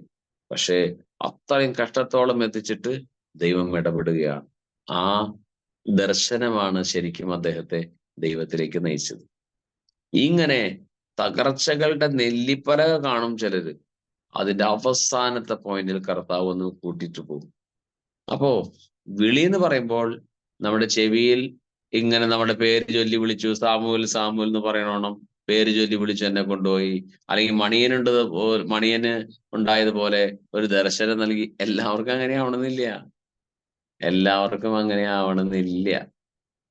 ചിലർക്ക് ഒരു വണ്ടി അപകടം, ആള് കൈയും കാലം പൊടിഞ്ഞു, ആശുപത്രി അഡ്മിറ്റായി, അവിടുന്ന് എടുത്ത് ധ്യാനത്തിന് കൊണ്ടുപോയി. രക്ഷപ്പെടില്ല എന്ന് പറഞ്ഞ, പക്ഷെ വചനം കേട്ടു, അദ്ദേഹത്തിന്റെ പാപങ്ങളെ കുറിച്ച് അനുതാപമുണ്ടായി, അദ്ദേഹം പാപങ്ങൾ ഏറ്റുപറഞ്ഞ് മനസ്സിനെ ശുദ്ധീകരിച്ചു, ഒരു പുതിയ സൃഷ്ടിയായി. ദൈവത്തിന്റെ വിളിയല്ല അത് പറയാൻ പറ്റും. ആ വിളി എന്ന് പറഞ്ഞാൽ നമ്മുടെ കാതിൽ ഇങ്ങനെ മൃദുസ്വരത്തിൽ ജോണേ എന്ന് പറഞ്ഞ് വിളിക്കുന്ന വിളിയായിട്ട് അങ്ങനെ മാത്രം മനസ്സിലാക്കണ്ട. ചിലപ്പോ അങ്ങനെയും വിളിക്കാം. എനിക്ക് അറിഞ്ഞുകൂടാ പുള്ളിക്കാരെ എങ്ങനെയൊക്കെ വിളിക്കണേന്ന്. അദ്ദേഹത്തിന് അറിയാം ആരെ എങ്ങനെ എവിടെ വെച്ച് എപ്പോ എങ്ങനെ വിളിക്കണമെന്നൊക്കെ ദൈവത്തിന് നന്നായിട്ട് അറിയാം. അപ്പൊ വിളിയാണ് ദൈവത്തിലേക്ക് അടുപ്പിക്കുന്ന ഒരു പ്രധാനപ്പെട്ട ഘടകം. ദൈവത്തിന്റെ വിളിയാണ്. അടുത്ത പോയിന്റ് അല്പം ശ്രദ്ധിക്കണം, 4 തലയ്ക്കകത്ത് കയറുള്ളൂ. അതല്ലെങ്കിൽ ആ കൺഫ്യൂഷൻ ഉണ്ടാവുന്നതാണ്. ആ ഭാഗം ഒന്ന് വായിക്കണം. റോമാക്കാർക്ക് എഴുതിയ ലേഖനം 8-ാമത്തെ അധ്യായത്തിലേക്ക് വരണം. റോമാലേഖനം 8-ാമത്തെ അധ്യായം. അപ്പോസ്തല പ്രവർത്തനങ്ങൾ കഴിഞ്ഞ് റോമാലേഖനം 8-ാമത്തെ അധ്യായത്തിന്റെ 29-ാം വാക്യവും 30-ാം വാക്യവും, 29-30 വാക്യങ്ങൾ. അവിടുന്ന് മുൻകൂട്ടി അറിഞ്ഞവരെ തന്റെ പുത്രന്റെ സാദൃശ്യത്തോട് അനുരൂപരാക്കാൻ മുൻകൂട്ടി നിശ്ചയിക്കുകയും ചെയ്തു. ഇത് തന്റെ പുത്രൻ അനേകം സഹോദരരിൽ ആദ്യജാതനാകുന്നതിന് വേണ്ടിയാണ്. താൻ മുൻകൂട്ടി നിശ്ചയിച്ചവരെ അവിടുന്ന് വിളിച്ചു, വിളിച്ചവരെ നീതീകരിച്ചു, നീതീകരിച്ചവരെ മഹത്വപ്പെടുത്തി. അതെ, ഒരാൾ കൂടെ വായിക്കണേ, ഒരാൾ കൂടെ വായിച്ചോളൂ. റഫേലുണ്ട് വായിച്ച അതേ ഭാഗം തന്നെ ഒരാൾ കൂടെ വായിച്ചോ. റോമാലേഖനം 8-ന്റെ 29-30 വാക്യങ്ങൾ. അവിടുന്ന് മുൻകൂട്ടി അറിഞ്ഞവരെ തന്റെ പുത്രന്റെ സാദൃശ്യത്തോട് അനുരൂപരാക്കാൻ മുൻകൂട്ടി നിശ്ചയിക്കുകയും ചെയ്തു. ഇത് തന്റെ പുത്രൻ അനേകം സഹോദരരിൽ ആദ്യജാതനാകുന്നതിന് വേണ്ടിയാണ്. താൻ മുൻകൂട്ടി നിശ്ചയിച്ചവരെ അവിടുന്ന് വിളിച്ചു, വിളിച്ചവരെ നീതീകരിച്ചു, നീതീകരിച്ചവരെ മഹത്വപ്പെടുത്തി. അല്പം ശ്രദ്ധിച്ചില്ലെങ്കിൽ അത് നമ്മുടെ മനസ്സിൽ പതിയില്ല, തെറ്റിപ്പോകാൻ സാധ്യതയുണ്ട്. അതുകൊണ്ട് ഞാൻ ഒന്നുകൂടെ 29-ാം വാക്യം. അവിടുന്ന് മുൻകൂട്ടി അറിഞ്ഞവരെ തന്റെ പുത്രന്റെ സാദൃശ്യത്തോട് അനുരൂപരാക്കാൻ മുൻകൂട്ടി നിശ്ചയിക്കുകയും ചെയ്തു. അതായത് ദൈവത്തിലേക്ക് അടുപ്പിക്കുന്ന, മനുഷ്യനെ ദൈവത്തിലേക്ക് അടുപ്പിക്കുന്ന ഒരു പ്രധാനപ്പെട്ട ഘടകമാണ് ദൈവത്തിന്റെ മുൻ നിശ്ചയം, പ്രീ ഡെസ്റ്റിനേഷൻ. നമ്മളെ മുൻകൂട്ടി നിശ്ചയിച്ചു. ഇന്ന ആളെ ദൈവത്തിലേക്ക് വിളിക്കണം. അപ്പൊ ഞാനൊരു ഹൈന്ദവ കുടുംബത്തിൽ ജനിച്ചു വളർന്ന ആള്. ചാലക്കുടിയിൽ നിന്ന് ഒരു 15-16 കിലോമീറ്റർ ഉള്ളിലേക്ക് നിങ്ങൾ ചിലർ എൻ്റെ വീട്ടിൽ വന്നാണല്ലോ. ഇവിടെ എൻ്റെ അച്ഛനമ്മയും വളരെ പ്രായമുള്ള ആളുകളായിരുന്നു. വയസ്സാം കാലത്താണ് ഞാൻ ജനിച്ചത്. അച്ഛൻ റിട്ടയർമെന്റ് പീരീഡിൽ, പട്ടാളത്തിൽ റിട്ടയർമെന്റ് പീരീഡിൽ വന്നിട്ട് ആണ് അച്ഛൻ 2 വിവാഹം കഴിച്ചു. ആദ്യത്തെ വിവാഹത്തിൽ ഭാര്യ മരിച്ചുപോയി. അതിൽ 2 മക്കളുണ്ടായിരുന്നു. അവര് തിരിഞ്ഞു താമസിക്കുന്നു. അങ്ങനെയൊക്കെ ആദ്യത്തെ ഭാര്യ മരിച്ചുപോയി. പിന്നീട് അച്ഛൻ പ്രായമായപ്പോൾ വിവാഹം കഴിച്ചു. അതിലുള്ള മകൻ ഞാൻ മാത്രമേ ഉള്ളൂ, വേറെ ആരുമില്ല. അങ്ങനെ ഇരിക്കുമ്പോ വളരെ പ്രായം ചെന്ന ആ മാതാപിതാക്കൾക്ക് ഞാൻ രാത്രി കിടന്നുറങ്ങുമ്പോ ചിന്തിക്കും, ഇത് അപ്പനും അമ്മയാണോ, ഇത് അപ്പൂപ്പനും അമ്മൂമ്മയാണോ? ഇവർക്ക് മക്കളില്ലാണ്ടായപ്പോ എന്നെ എവിടെന്നോ കാശ് കൊടുത്ത് മേടിച്ച, അല്ലെങ്കിൽ അഡോപ്ഷൻ സെന്റേഴ്സ് തന്നെ കൊണ്ടുവന്നാന്ന് ഞാൻ വിചാരിച്ചേ. പിന്നെ ഞാൻ അങ്ങനെ കട്ടിലിൽ കിടന്ന് ചിന്തിക്കും, എന്റെ കൂട്ടുകാരുടെ പാരന്റ്സ് ഒക്കെ എത്ര ചെറുപ്പമാണ്, ഇത് എന്റെ അച്ഛനും അമ്മയും എത്ര പ്രായമുള്ളവരാ, ഇവരെന്റെ തന്നെയാണോ? ആർക്കറിയാം. പിന്നെ ഞാൻ അവിടെ തന്നെ കിടന്നുറങ്ങും. എന്തൊക്കെയാണെങ്കിലും സ്നേഹമുള്ളവരാ എന്ന് പറഞ്ഞ് ഞാൻ എന്നെ തന്നെ ആശ്വസിപ്പിച്ച് അവിടെ കിടന്നുറങ്ങും. പക്ഷേ ഓരോ ദിവസം ചെല്ലുന്തോറും ഞാൻ യേശുവിലേക്ക് അടുക്കുന്ന പല നിമിത്തങ്ങളുണ്ടായി. എൻ്റെ കൂട്ടുകാര് ക്രൈസ്തവരായിരുന്നു. മാത്രമല്ല, കുഞ്ഞുനാളിൽ തന്നെ ധ്യാനത്തിന് എന്നെ വിടാൻ അച്ഛൻ അനുവദിച്ചു. ബൈബിളിലെ കാര്യങ്ങൾ അറിയാൻ ഒരു ക്യൂരിയോസിറ്റി എൻ്റെ ഉള്ളിലുണ്ടായി. ബൈബിൾ പഠിക്കാൻ എനിക്ക് ഇഷ്ടം വന്നിട്ട് ഞാൻ വിദ്യാജ്യോതി പോയി 12ാം ക്ലാസ് വരെയുള്ള കാറ്റഗിസം പുസ്തകം ഞാൻ കാശ് കൊടുത്ത് വാങ്ങി വീട്ടിൽ നിന്ന് വായിച്ചു നോക്കി. എന്നെ ദൈവം അടുപ്പിക്കുകയായിരുന്നു ദൈവത്തിലേക്ക്. ഇതാണ് മുൻ നിർണയം, പ്രീ ഡെസ്റ്റിനേഷൻ എന്ന് പറയാം. ദൈവം മുൻകൂട്ടി നിശ്ചയിച്ചു. അപ്പൊ ഇവിടെ ഒരു ചോദ്യം വരും. എന്താ ചോദ്യം? അങ്ങനെ ദൈവം കുറച്ച് ആൾക്കാരെ മുൻകൂട്ടി നിശ്ചയിച്ച് വിളിച്ചിട്ട് തന്റെ അടുക്കിലേക്ക് കൂട്ടിക്കൊണ്ടുവരാണ്. അങ്ങനെയാണെങ്കിൽ മറ്റുള്ള ആളുകളും മുൻനിശ്ചയത്തിൽ പെടണല്ലേ? അങ്ങനെ കുറച്ച് ആളുകളെ മാത്രം മുൻകൂട്ടി നിശ്ചയിച്ച് വിളിക്കുന്നത് ആ ദൈവം പക്ഷഭേദം ചെയ്യുന്നതല്ലേ? അങ്ങനെ ചെയ്യാൻ പാടുണ്ടോ എന്നൊരു ചോദ്യം അതിൻ്റെ ഉള്ളിലുണ്ട്. അത് ശരിക്കും മനസ്സിലാക്കിയാലാണ് കാര്യങ്ങൾ പിടികിട്ടുള്ളൂ. അന്നുകൂടെ ഞാൻ അതുകൊണ്ട് വായിക്കുന്നു. റോമാലേഖനം 8:20, 29. അവിടുന്ന് മുൻകൂട്ടി അറിഞ്ഞവരെ തന്റെ പുത്രന്റെ സാദൃശ്യത്തോട് അനുരൂപരാക്കാൻ മുൻകൂട്ടി നിശ്ചയിക്കുകയും ചെയ്തു എന്ന് പറയുമ്പോ നമ്മൾ മനസ്സിലാക്കണം, ഈ 3ആയിട്ടാണ് ലോകത്തെ ജനതയെ ദൈവം തിരിച്ചിരിക്കുന്നത്. അല്ലെങ്കിൽ വചനത്തിൽ അങ്ങനെ 3ആയിട്ട് തിരിച്ചിരിക്കുന്നത്. ഒരു കൂട്ടരാണ് യഹൂദര്, ഒരു കൂട്ടരാണ് വിജാതീയര്. ഒരു കൂട്ടർ യഹൂദര്, ദൈവത്തിന്റെ തെരഞ്ഞെടുക്കപ്പെട്ട ജനം, പഴയ നിയമ ജനത. ഒരു കൂട്ടർ വിജാതീയര്. എന്നാൽ യഹൂദരിൽ നിന്നും വിജാതീയരിൽ നിന്നും മാനസാന്തരപ്പെട്ടു വന്ന ആളുകളാണ് സഭയിലുള്ളവര്. അപ്പൊ സഭയിലുള്ളവര്, ഇപ്പൊ നമ്മളെല്ലാവരും തന്നെ എവിടെ നിന്ന് വന്നവരാണ്? നമ്മൾ ആരെങ്കിലും യഹൂദരിൽ നിന്ന് വന്നിട്ടുണ്ടോ? ഞാനും നിങ്ങളൊക്കെ വിജാതീയരിൽ നിന്ന് മാനസാന്തരപ്പെട്ടു വന്നവരാ. ഞാനിത്തിരി ഏറ്റവും അവസാനം വന്നു, നിങ്ങളുടെ കാരണവന്മാർ ഇത്തിരി മുമ്പേ വന്നു മാത്രം. അത്രേ ഉള്ളൂ കഥ. നമ്മളൊക്കെ വിജാതീയരായിരുന്നു. യഹൂദന്മാരുന്ന് ആരെങ്കിലും ഉണ്ടോ നമ്മുടെ ഗ്രൂപ്പിൽ മാനസാന്തരപ്പെട്ടു വന്നവർ? ഇല്ല. അപ്പൊ ലോക ജനതയെ 3ആയിട്ടാണ് ദൈവം ഡിവൈഡ് ചെയ്തേടെ. 1 യഹൂദര്, 2 വിജാതീയര്, 3 യഹൂദരിൽ നിന്നും വിജാതീയരിൽ നിന്നും വചനം കേട്ട് മാനസാന്തരപ്പെട്ടു വന്ന ആളുകൾ, അഥവാ സഭ. ഈ സഭയിലുള്ള ആളുകൾക്കാണ് മുൻനിർണയം എന്ന് പറയുന്നത്. മനസ്സിലാവുണ്ടോ? ഇവിടെയാണ് പലരും തെറ്റിപ്പോകുന്നത്.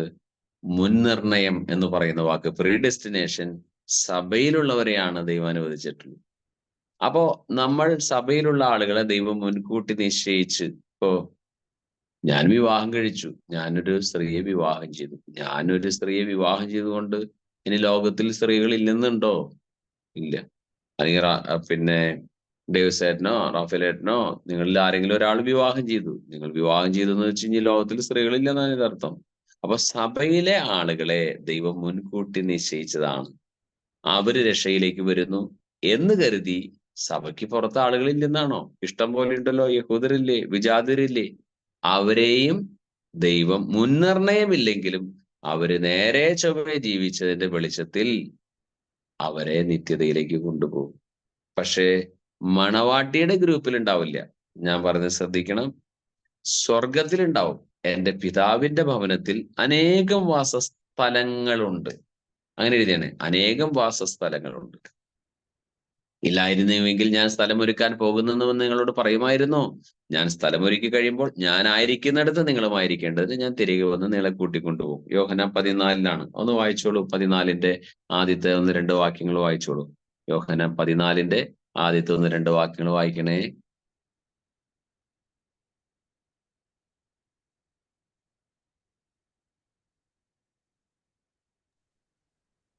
നിങ്ങളുടെ ഹൃദയം അസ്വസ്ഥമാകേണ്ട. ദൈവത്തിൽ വിശ്വസിക്കുവിൻ, എന്നിലും വിശ്വസിക്കുവിൻ.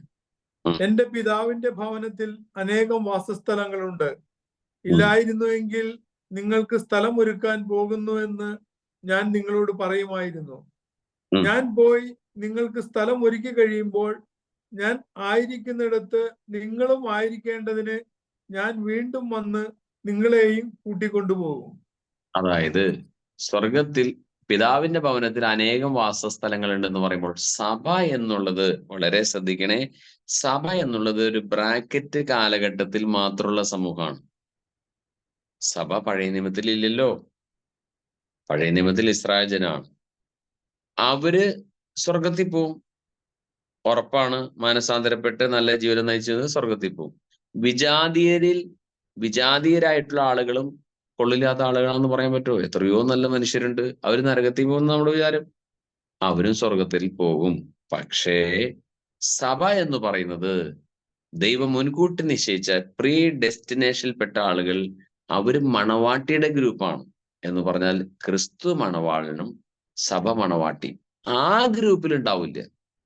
അത് മറ്റൊരു ഗ്രൂപ്പാണ്. അത് ക്രിസ്തുവിനോട് ബന്ധപ്പെട്ട് നടക്കുന്ന ഒരു ഗ്രൂപ്പാണ്. എന്നാൽ യഹൂദര് സ്വർഗത്തിലുണ്ടാവും. എന്നാൽ വിജാതീയരും മാനസാന്തരപ്പെട്ട് നല്ല ജീവിതം നയിക്കുന്നവർ സ്വർഗത്തിലുണ്ടാവും. പക്ഷേ സഭയുടെ ഗ്രൂപ്പിൽ ഉണ്ടാവില്ല. SI സെലക്ഷൻ കിട്ടി. എത്ര പേർക്ക് കിട്ടി? ഒരു 50 ആളെ SI സെലക്ഷനിലേക്ക് എടുത്തു എന്ന് കരുതി കോൺസ്റ്റബിൾമാരില്ലാണ്ടിരിക്കുവോ? CI ഇല്ലാതിരിക്കുവോ? അവ സ്പെഷ്യൽ ഒരു ഗ്രൂപ്പിനെ തെരഞ്ഞെടുത്തു എന്ന് കരുതി മറ്റേ ഗ്രൂപ്പ് ഇല്ലാതെ വരുന്നില്ല. എന്നതുപോലെ പ്രീ ഡെസ്റ്റിനേഷനിൽ പെടുന്നത്, മുൻനിർണയത്തിൽ പെടുന്നത് സഭയുടെ ഗ്രൂപ്പാണ്. അല്ലെങ്കിൽ സഭയാണ് മുൻകൂട്ടി ദൈവം നിശ്ചയിച്ച് ഒരു ഗ്രൂപ്പായിട്ട് മാറ്റിയിരിക്കുന്നത്. ആ അർത്ഥത്തിൽ വേണം ആ വാക്യം മനസ്സിലാക്കാൻ. ഞാൻ പറയുന്നത് മനസ്സിലാവുന്നുണ്ട് എന്ന് ഞാൻ വിചാരിക്കുന്നു. 29 വാക്യം ഒന്നുകൂടെ വായിക്കുന്നു. അവിടുന്ന് മുൻകൂട്ടി അറിഞ്ഞവരെ തന്റെ പുത്രന്റെ സാദൃശ്യത്തോട് അനുരൂപരാക്കാൻ മുൻകൂട്ടി നിശ്ചയിക്കുകയും ചെയ്തു. പഴയ നിയമത്തിൽ ഒരാളെ വിളിച്ചിട്ട് പുത്രന്റെ സ്വരൂപത്തോട് ആക്കണ്ടോ? ഇല്ലല്ലോ. പുത്രനൊന്നും വന്നിട്ടില്ലല്ലോ. അപ്പോ ഏത് ഗ്രൂപ്പിനാണ് ആടാണ് ഇത് പറയുന്നത്? സഭയോടാ പറയുന്നത്. ദൈവം മുൻകൂട്ടി നിശ്ചയിച്ചവരെ തന്റെ പുത്രന്റെ സാദൃശ്യത്തോട് അനുരൂപരാക്കാൻ എന്ന് പറഞ്ഞാൽ പുത്രനായ യേശുവിനെ പോലെ മുടി താടി നീട്ടലാണോ? ചില നാടുകളിൽ ഞാൻ സിനിമ കണ്ടിട്ടുണ്ട്. എല്ലാവരും മുടിയും താടി നീട്ടി ആത്മീയതയിൽ കഴിയുന്നവര്. മുടിയും താടി നീണ്ട യേശുവിനെ പോലെ ആവും. ഞാനപ്പോ മുടിയും താടി നീട്ടുന്നോണ്ട് ഞാൻ കുറ്റമായിട്ട് പറയല്ല. അത് നല്ല പ്രധാനപ്പെട്ട കാര്യം. ബാഹ്യമായിട്ടുള്ള ഏതെങ്കിലും കാര്യങ്ങളിലൂടെ യേശുവിനെ അനുകരിക്കുന്നതല്ല. പിന്നെയോ യേശുവിന്റെ ആ മനോഭാവം, ആറ്റിറ്റ്യൂഡ് നമ്മുടെ ഉള്ളിൽ രൂപപ്പെടുത്തിയെടുക്കുക, അല്ലെങ്കിൽ ദൈവത്തോട് സഹകരിച്ച് ആ അവസ്ഥ നമ്മുടെ ഉള്ളിൽ വരിക. ഇതാണ് ഏറ്റവും പ്രധാനപ്പെട്ട കാര്യം. അതാണ് തന്റെ പുത്രന്റെ സാദൃശ്യത്തോട് അനുരൂപരാക്കാൻ മുൻകൂട്ടി നിശ്ചയിക്കുകയും ചെയ്തു. അപ്പൊ മുൻനിർണയം എന്തിനു വേണ്ടിയിട്ടായിരുന്നു? പുത്രന്റെ സാദൃശ്യത്തോട് അനുരൂപരാക്കാൻ, പുത്രന്റെ ഭാവത്തിലാക്കി തീർക്കാൻ. ഒരു വാക്യം കൂടെ നമുക്ക് ഇതിനോട് ബന്ധത്തിൽ ഫിലിപ്പി 2:5 വാക്യം. എഫേസോസ് ഫിലിപ്പി 2:5. എഫേസ് ലേഖനം കഴിഞ്ഞ് ഫിലിപ്പിയർക്ക് എഴുതിയ ലേഖനം 2-ാമത്തെ അധ്യായം അതിന്റെ 5-ാം വാക്യം. യേശു ക്രിസ്തുവിനുണ്ടായിരുന്ന ഈ മനോഭാവം നിങ്ങളിലും ഉണ്ടാകട്ടെ. യേശു ക്രിസ്തുവിനുണ്ടായിരുന്ന മനോഭാവം എന്താണ്? മനോഭാവം തൊട്ട് മുകളിലെ വാക്യം കൂടി വായിക്കണേ ദിവസേട്ടാ. യേശു ക്രിസ്തു ഓരോരുത്തരും നിങ്ങളോരും താല്പര്യം മാത്രം നോക്കിയാൽ പോരാ, മറിച്ച് മറ്റുള്ളവരുടെ താല്പര്യവും പരിഗണിക്കണം. എന്നിട്ടാണ് പറയുന്നത്. വായിച്ചോ. യേശു ക്രിസ്തുവിനുണ്ടായിരുന്ന ഈ മനോഭാവം നിങ്ങളിലും ഉണ്ടാകട്ടെ. യേശു ക്രിസ്തുവിനുണ്ടായിരുന്ന മനോഭാവം നിങ്ങളിൽ ഉണ്ടാവട്ടെ. അതിൽ ഒരു മനോഭാവമാണ് അവിടെ എഴുതിയിരിക്കുന്നത്.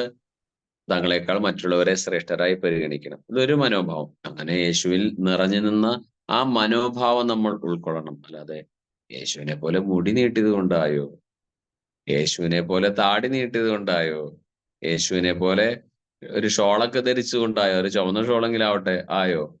അങ്ങനെയല്ല. അതല്ല. അത് അങ്ങനെ മുടി നീട്ടുന്നതുകൊണ്ട് ഞാൻ കുറ്റം പറയില്ല. അതൊക്കെ അവരുടെ ആഗ്രഹങ്ങള്. പക്ഷെ അനുകരിക്കുന്നത് ബാഹ്യമായിട്ടുള്ള കാര്യങ്ങളല്ല, വേഷഭക്തിയല്ല അനുകരിക്കണ്ടേ, യേശുവിന്റെ ആറ്റിറ്റ്യൂഡ്, ആ മനോഭാവമാണ് നമ്മളിൽ ഉണ്ടാവേണ്ടത്. അപ്പോ പ്രീ ഡെസ്റ്റിനേഷൻ ഒരു പ്രധാനപ്പെട്ട ഘടകമാണ്. ദൈവം മുൻകൂട്ടി നിശ്ചയിക്കുന്നു. യേശുവിലേക്ക് നമ്മെ അടുപ്പിക്കുന്ന ഘടകങ്ങളാണോ പറയുന്നത്, നമ്മളെ ദൈവം മുൻകൂട്ടി നിശ്ചയിക്കുന്നു. അത് വലിയൊരു കാര്യമാണ്. പക്ഷെ അത് സഭാ ഗ്രൂപ്പിനാണ് ആ മുൻനിർണയമുള്ളത്. ഇപ്പൊ ജെറമിയ പ്രവാചകനൊക്കെ നമുക്ക് കാണാം, അമ്മയുടെ ഉദരത്തിൽ വെച്ച് തന്നെ അവനെ ദൈവം തെരഞ്ഞെടുത്ത് കാണാം. ദൈവം പ്രവാചകനായിട്ട് അവനെ തെരഞ്ഞെടുത്തു. ദൈവത്തിന്റെ മനസ്സിൽ അങ്ങനെ അവനെ പ്രവാചകനായിട്ട് കണ്ടു. ഇതല്ല, പുത്രനെ പോലെ ആക്കിയെടുക്കുവാൻ വേണ്ടി, പുത്രന്റെ രൂപത്തോട് പുത്രനെ പോലെ ആക്കിയെടുക്കാൻ വേണ്ടി ദൈവം നമ്മളെ മുൻകൂട്ടി നിശ്ചയിക്കുന്നു. അപ്പൊ മുൻനിർണയം എന്നുള്ള ഒരു പ്രധാനപ്പെട്ട ഘടകമുണ്ട്.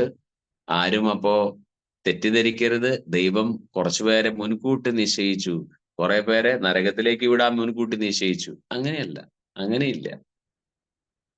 അങ്ങനെയാണെങ്കിൽ പിന്നെ മാനസാന്തരപ്പെടുവിൻ എന്ന് പറയുന്നതിന് അർത്ഥമില്ലല്ലോ. ശ്രദ്ധിച്ച്, മാനസാന്തരപ്പെടുവിൻ, ദൈവരാജ്യം സമീപിച്ചിരിക്കുന്നു എന്ന് പറയുന്നതിന് പ്രസക്തിയില്ല. എങ്ങനെയാണെങ്കിൽ ദൈവം കുറച്ചുപേരെ സ്വർഗത്തിലേക്ക് കൊണ്ടുപോകാൻ മുൻകൂട്ടി നിശ്ചയിച്ച് മാറ്റിവെച്ചിരിക്കുകയാണ്.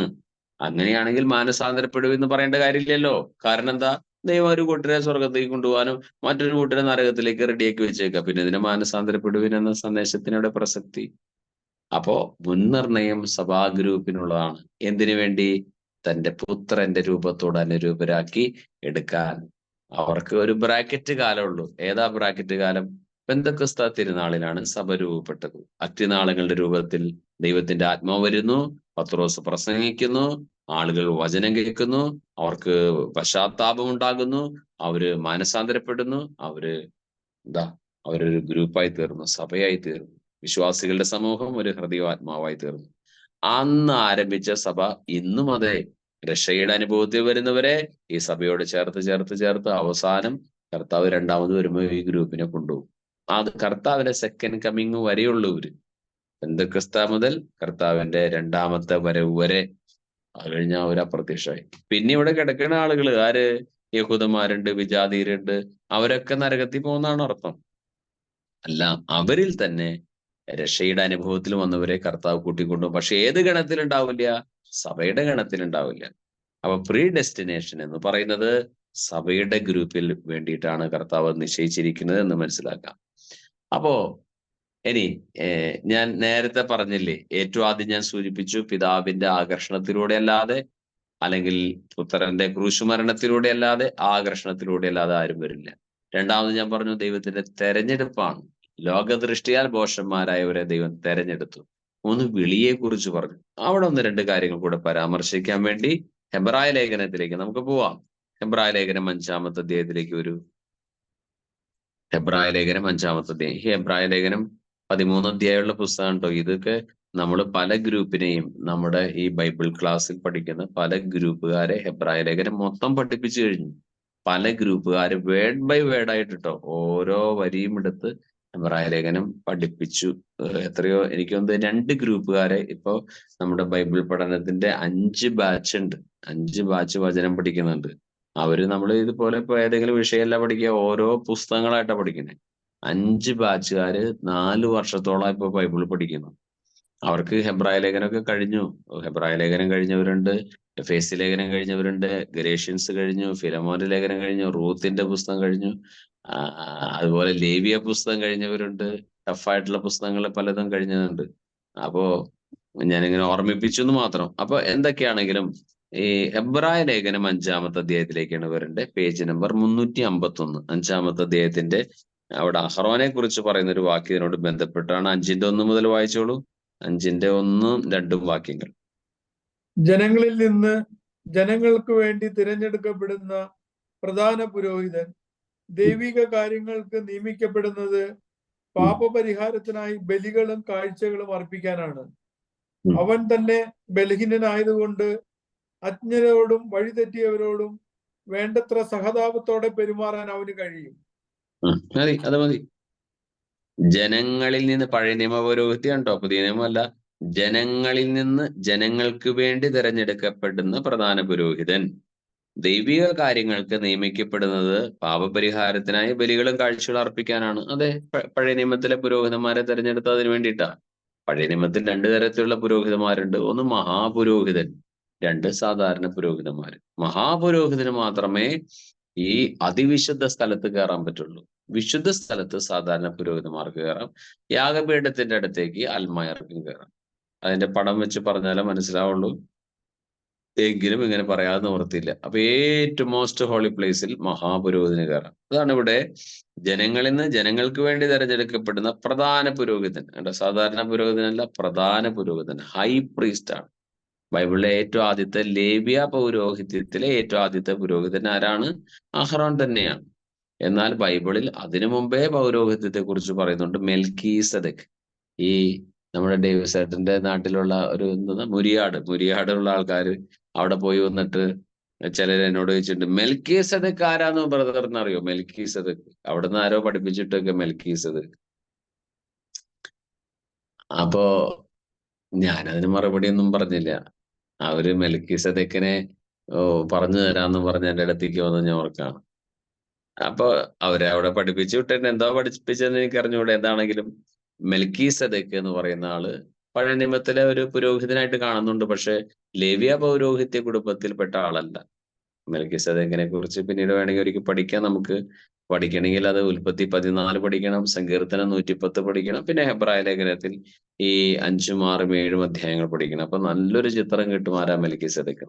ഞാൻ ഇതൊക്കെ എന്തിനാ പറയണേന്ന് ചോദിച്ചാൽ, ഇവിടെ ഹെബ്രായ ലേഖനത്തിൽ എഴുതിയിട്ടുണ്ടോ, ജനങ്ങളിൽ നിന്ന് ജനങ്ങൾക്ക് വേണ്ടി തെരഞ്ഞെടുക്കപ്പെടുന്ന പ്രധാന പുരോഹിതൻ ദൈവിക കാര്യങ്ങൾക്കായി നിയമിക്കപ്പെടുന്നത് പാപപരിഹാരത്തിനായി ബലികളും കാഴ്ചകളും അർപ്പിക്കാനാണ്.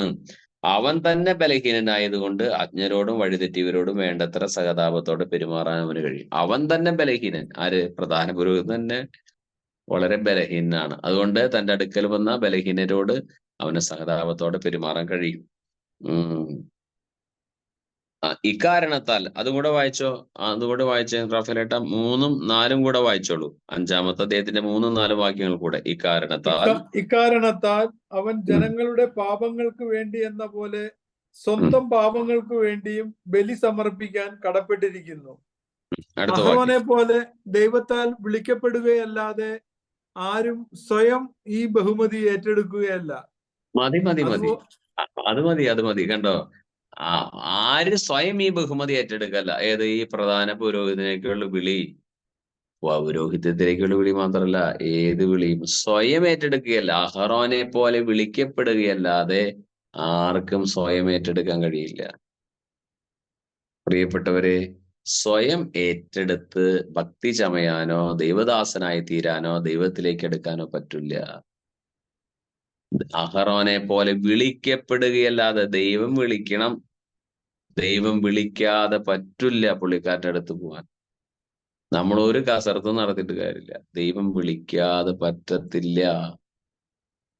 അപ്പൊ അതുകൊണ്ട് കണ്ടോ, ഈ ശ്രേഷ്ഠമായ പദവിയിലേക്ക്, അല്ലെങ്കിൽ നമ്മൾ ഓരോരുത്തരും വ്യത്യസ്തങ്ങളായിട്ടുള്ള പദവികളിലേക്ക്, ഇപ്പൊ കുടുംബജീവിതം തന്നെ ആയിക്കോളട്ടെ, നമ്മൾ വിളിച്ചു, അതിലേക്ക് വിളിക്കപ്പെടുകയല്ലാതെ രക്ഷയില്ല. അഹ്റോനെ പോലെ വിളിക്കപ്പെടും. ദൈവത്തിന്റെ വിളി എന്ന പോയിന്റിൽ ഈ ആശയം കൂടി കൂട്ടിവെക്കാനാ. ആദ്യം പറഞ്ഞു ആകർഷിക്കണം, രണ്ടാമത് പറഞ്ഞു തെരഞ്ഞെടുപ്പ് കിട്ടണം, 3 വിളി എന്ന് പറഞ്ഞില്ലേ, ആ വിളിയിൽ ഈ ആശയം കൂടെ നമ്മൾ കയറ്റി വെക്കണം, ചിന്തിക്കണം. അഹ്റോനെ പോലെ വിളിക്കപ്പെടുകയല്ലാതെ ആർക്കും ഈ ബഹുമതി സ്വയം ഏറ്റെടുക്കാൻ സാധിക്കില്ല. അപ്പൊ ചുരുക്കി പറഞ്ഞാൽ, ക്രിസ്തുവിലേക്ക് നമ്മെ അടുപ്പിക്കുന്ന ഘടകങ്ങൾ എന്ന് പറയുമ്പോൾ പലരും എന്താ ചിന്തിക്കുക, നമ്മൾ നല്ല സൽപ്രവൃത്തി ചെയ്യണം, ആ സൽപ്രവൃത്തി കണ്ടു കഴിയുമ്പോൾ ദൈവം നമ്മളെ ദൈവത്തിലേക്ക് അടുപ്പിക്കും. അല്ലെങ്കിൽ ചാരിറ്റി പ്രവർത്തനങ്ങൾ കാഴ്ചവെക്കുമ്പോൾ നമ്മളുടെ ഈ ചാരിറ്റി പ്രവർത്തനങ്ങൾ കണ്ട് ദൈവം നമ്മളെ ദൈവത്തിലേക്ക് നയിക്കും. അല്ലെങ്കിൽ കൃത്യം ദശാംശം കൊടുത്തു കഴിയുമ്പോൾ നമ്മളെ ദൈവത്തിലേക്ക് അടുപ്പിക്കും.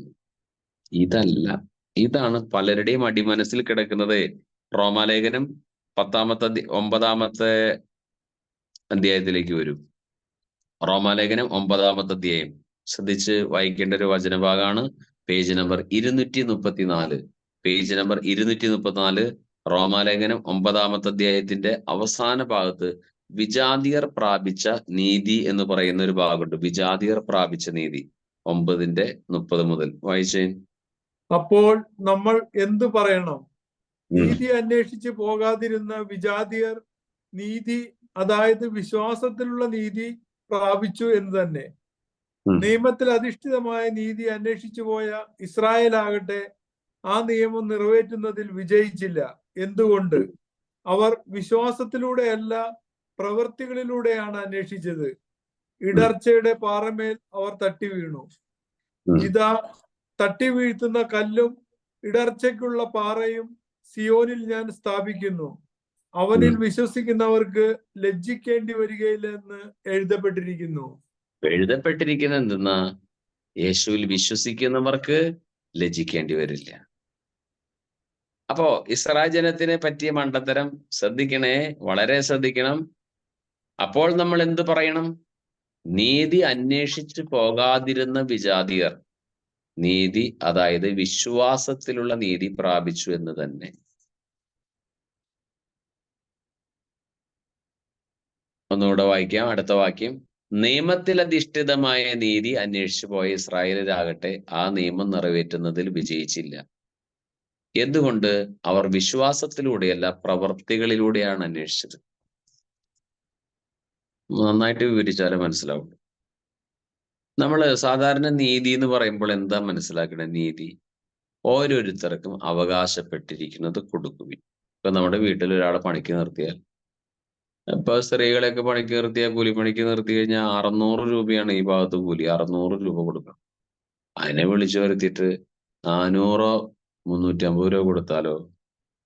നമ്മൾ പറയും നീതിയല്ല, അയാള് നീതിയല്ലാട്ട് ചെയ്യണ കാര്യം. പ്രാർത്ഥനയിലുള്ളൊക്കെ ആണെങ്കിലും ആള് മാനസാന്തരപ്പെട്ടെങ്കിലും പോക്കറ്റ് മാനസാന്തരപ്പെട്ടിട്ടില്ല എന്ന് അവരെ കുറിച്ച് പറയും.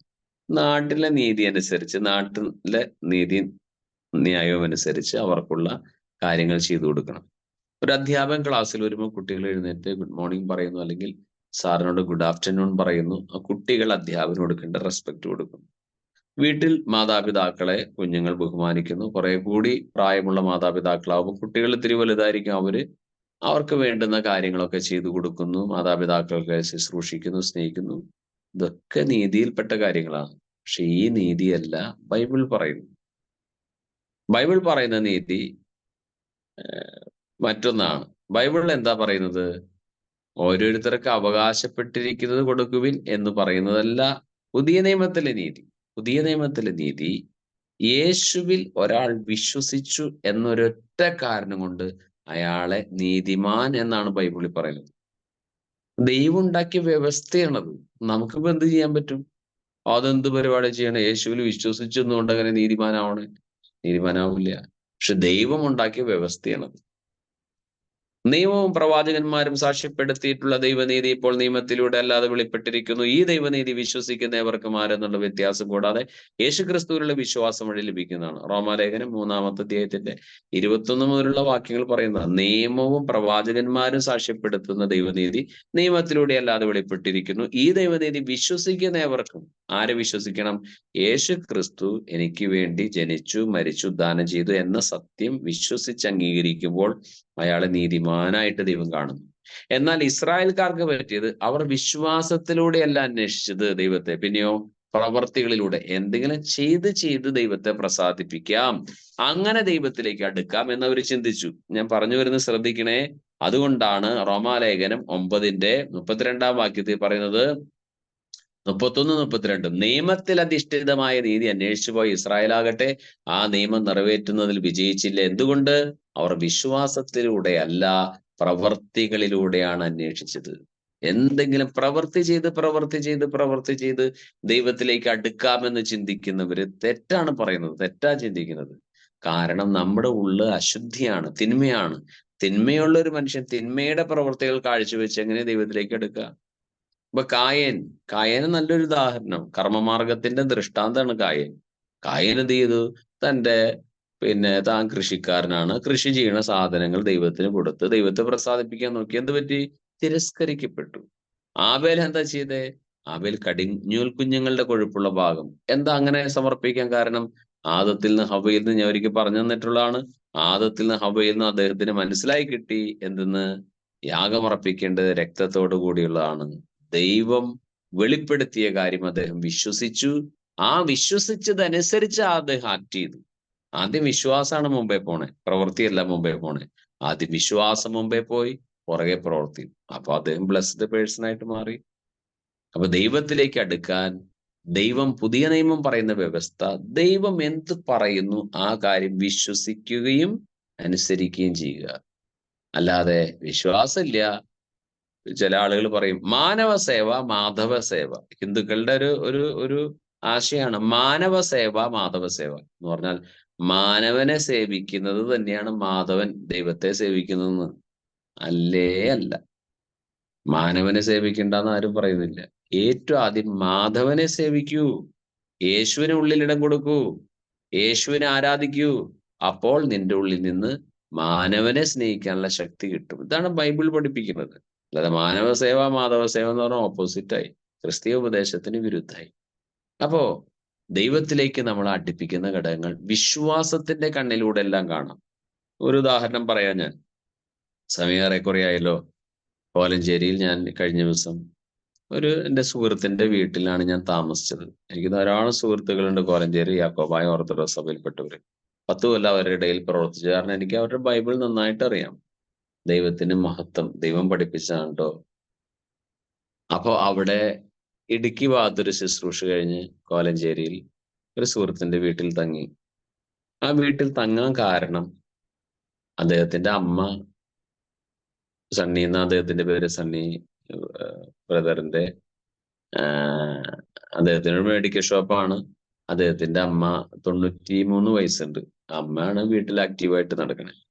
പക്ഷെ സണ്ണി ചേട്ടന്റെ ഭാര്യ, അദ്ദേഹത്തിന് എന്തോ ന്യൂറോ പ്രോബ്ലം ആ ഭാര്യയ്ക്ക് വന്നിട്ട് പുള്ളിക്കാരി തളർന്നു പോയി, സംസാരിക്കില്ല. എപ്പോഴും ഇങ്ങനെ പല്ലിങ്ങനെ ഞെരിച്ച് ഒരു അസുഖത്തിൽ കഴിയുന്ന ഒരു ചേച്ചിയാ ഷേർലി ചേച്ചി. ആരോഗ്യമുള്ളപ്പോൾ എനിക്കറിയായിരുന്നു. ഞാൻ അവിടെ ചെല്ലുമ്പോൾ വളരെ സ്നേഹമായിട്ട് ഇടപഴകുകയും കാപ്പിയൊക്കെ തരുന്നതാണ് ഷേർലി ചേച്ചി. എനിക്ക് അവിടെ വേറെ വീടുകളൊക്കെ ഉണ്ട് താമസിക്കാൻ. പക്ഷെ ഞാൻ സണ്ണിച്ചേട്ടന്റെ വീട്ടിലാ കിടന്നതാണ്. സണ്ണിച്ചേട്ടനോട് പറഞ്ഞു, സണ്ണിച്ചേട്ടാ ഞാനും ആൻഡോ ബ്രദറും വരും, ഇന്ന് അവിടെ താമസിക്കണേ. അന്ത് ബ്രദറെ വൈകിട്ട് എന്താ കഴിക്കാൻ വേണ്ടേ? ഞാൻ പറഞ്ഞു കഞ്ഞിയും ചമ്മന്തി മതി, കുക്കറിലടിച്ച കഞ്ഞിയും ചമ്മന്തി മതി. ഞാൻ പറഞ്ഞു വേറെ എന്തെങ്കിലും നമുക്ക് ഹോട്ടലിൽ നിന്ന് വരുത്താം. ഞാൻ പറഞ്ഞു വേണ്ട, കഞ്ഞിയും ചമ്മന്തി മതി. അങ്ങനെ കഞ്ഞിയും ചമ്മന്തിയും ഒക്കെ കൂട്ടി ഞങ്ങള് ഭക്ഷണം കഴിച്ചു. ഏറെ നേരം സംസാരിച്ചിരുന്നു. 10-12 അന്ന് കിടന്നേ. അദ്ദേഹത്തിന്റെ ആശ്വാസം ഉണ്ടാവാൻ വേണ്ടിയിട്ടാ. 2 മക്കളുണ്ട്. 2 മക്കളും വിദേശത്താണ്. ഒരു മോളെ കെട്ടിച്ചു വിട്ടു, ഒരു മോൻ വിദേശത്താണ്.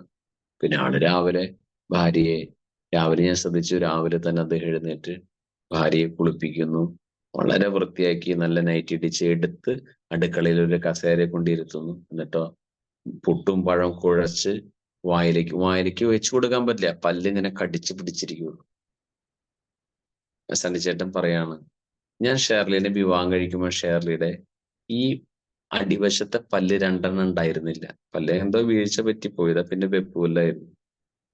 നന്ദു ബ്രദറെ, ഷേർലി ഇപ്പൊ ഇങ്ങനെ ഈ അവസ്ഥയിലായപ്പോ ഞാൻ ഭക്ഷണം കൊടുക്കുന്നത് എങ്ങനെയാന്നോ, ഈ പല്ല് 2 മുമ്പ് പോയി ആ ഹോളിലൂടെയാ ഭക്ഷണം വെച്ച് കൊടുക്കുന്നത്. എന്റെ സണ്ണിച്ചേട്ടൻ എന്നോട് ചിരിച്ചിട്ട് പറയാ, ബ്രദറെ നമ്മുടെ ജീവിതത്തിൽ സംഭവിക്കുന്നതൊക്കെ ദൈവത്തിന്റെ പ്ലാനാണ് കേട്ടോ. ഈ ഷേർലിയുടെ ഞാൻ വിവാഹം കഴിക്കുന്നതിന് മുമ്പ് അവൾക്ക് 2 പല്ല് അവിടെ ഇല്ല, വെപ്പുമല്ലായിരുന്നു. അതുപോലും ദൈവം മുൻകൂട്ടി പ്ലാൻ ചെയ്തിരിക്കുന്നതാണ്. കാരണം ഇവള് കിടപ്പ് രോഗിയാവുമോ, അല്ലെങ്കിൽ ഡോക്ടർ പറഞ്ഞത് ട്യൂബ് ഇറക്കി ഭക്ഷണം കൊടുക്കണം. ഈ പല്ല് പോയത് കൊണ്ട് ആ വായുടെ ആ ഭാഗത്തോടെ ഭക്ഷണം കൊടുക്കാൻ പറ്റുന്നത്. ഇതാണ് വിശ്വാസത്തിന്റെ കണ്ണിലൂടെ എല്ലാ കാര്യങ്ങളും കാണുന്നു. അതാണ് ദൈവത്തിലേക്ക് നമ്മെ അടുപ്പിക്കുന്ന ഏറ്റവും വലിയ കാര്യം. വിശ്വാസത്തിന്റെ കണ്ണിലൂടെ നമ്മുടെ ബിസിനസ്സിനെ കാണാം, വിശ്വാസത്തിന്റെ കണ്ണിലൂടെ നമ്മുടെ മക്കളെ കാണാം, മരുമക്കളെ കാണാം. നമ്മുടെ സാമ്പത്തിക പരാധീനത, ഉയർച്ച, തകർച്ച എല്ലാം വിശ്വാസത്തിന്റെ കണ്ണിലൂടെ കണ്ടാൽ അതാണ് ദൈവത്തിലേക്ക് നമ്മെ അടുപ്പിക്കുന്നത്. വിശ്വാസത്തിന്റെ കണ്ണിലൂടെ കാണാതെ ഞാൻ അത് ചെയ്ത് ദൈവത്തെ പ്രസാദിപ്പിക്കാട്ടോ, ഞാൻ ഇന്നത് ചെയ്ത് പ്രസാദിപ്പിക്കാട്ടോ, ഇയാള് തട്ടി വീഴും. അതാണ് റോമാലേഖനത്തിൽ പറയുന്നത്. എന്തുകൊണ്ടാ നിയമത്തിൽ അധിഷ്ഠിതമായ നീതി അന്വേഷിച്ചു പോയ ഇസ്രായേലാകട്ടെ ആ നിയമം നിറവേറ്റുന്നതിൽ വിജയിച്ചില്ല? എന്തുകൊണ്ട്? അവർ വിശ്വാസത്തിലൂടെയല്ല, പ്രവൃത്തികളിലൂടെയാണ് അന്വേഷിച്ചത്. ഇടർച്ചയുടെ പാറമേൽ അവർ തട്ടി വീണു.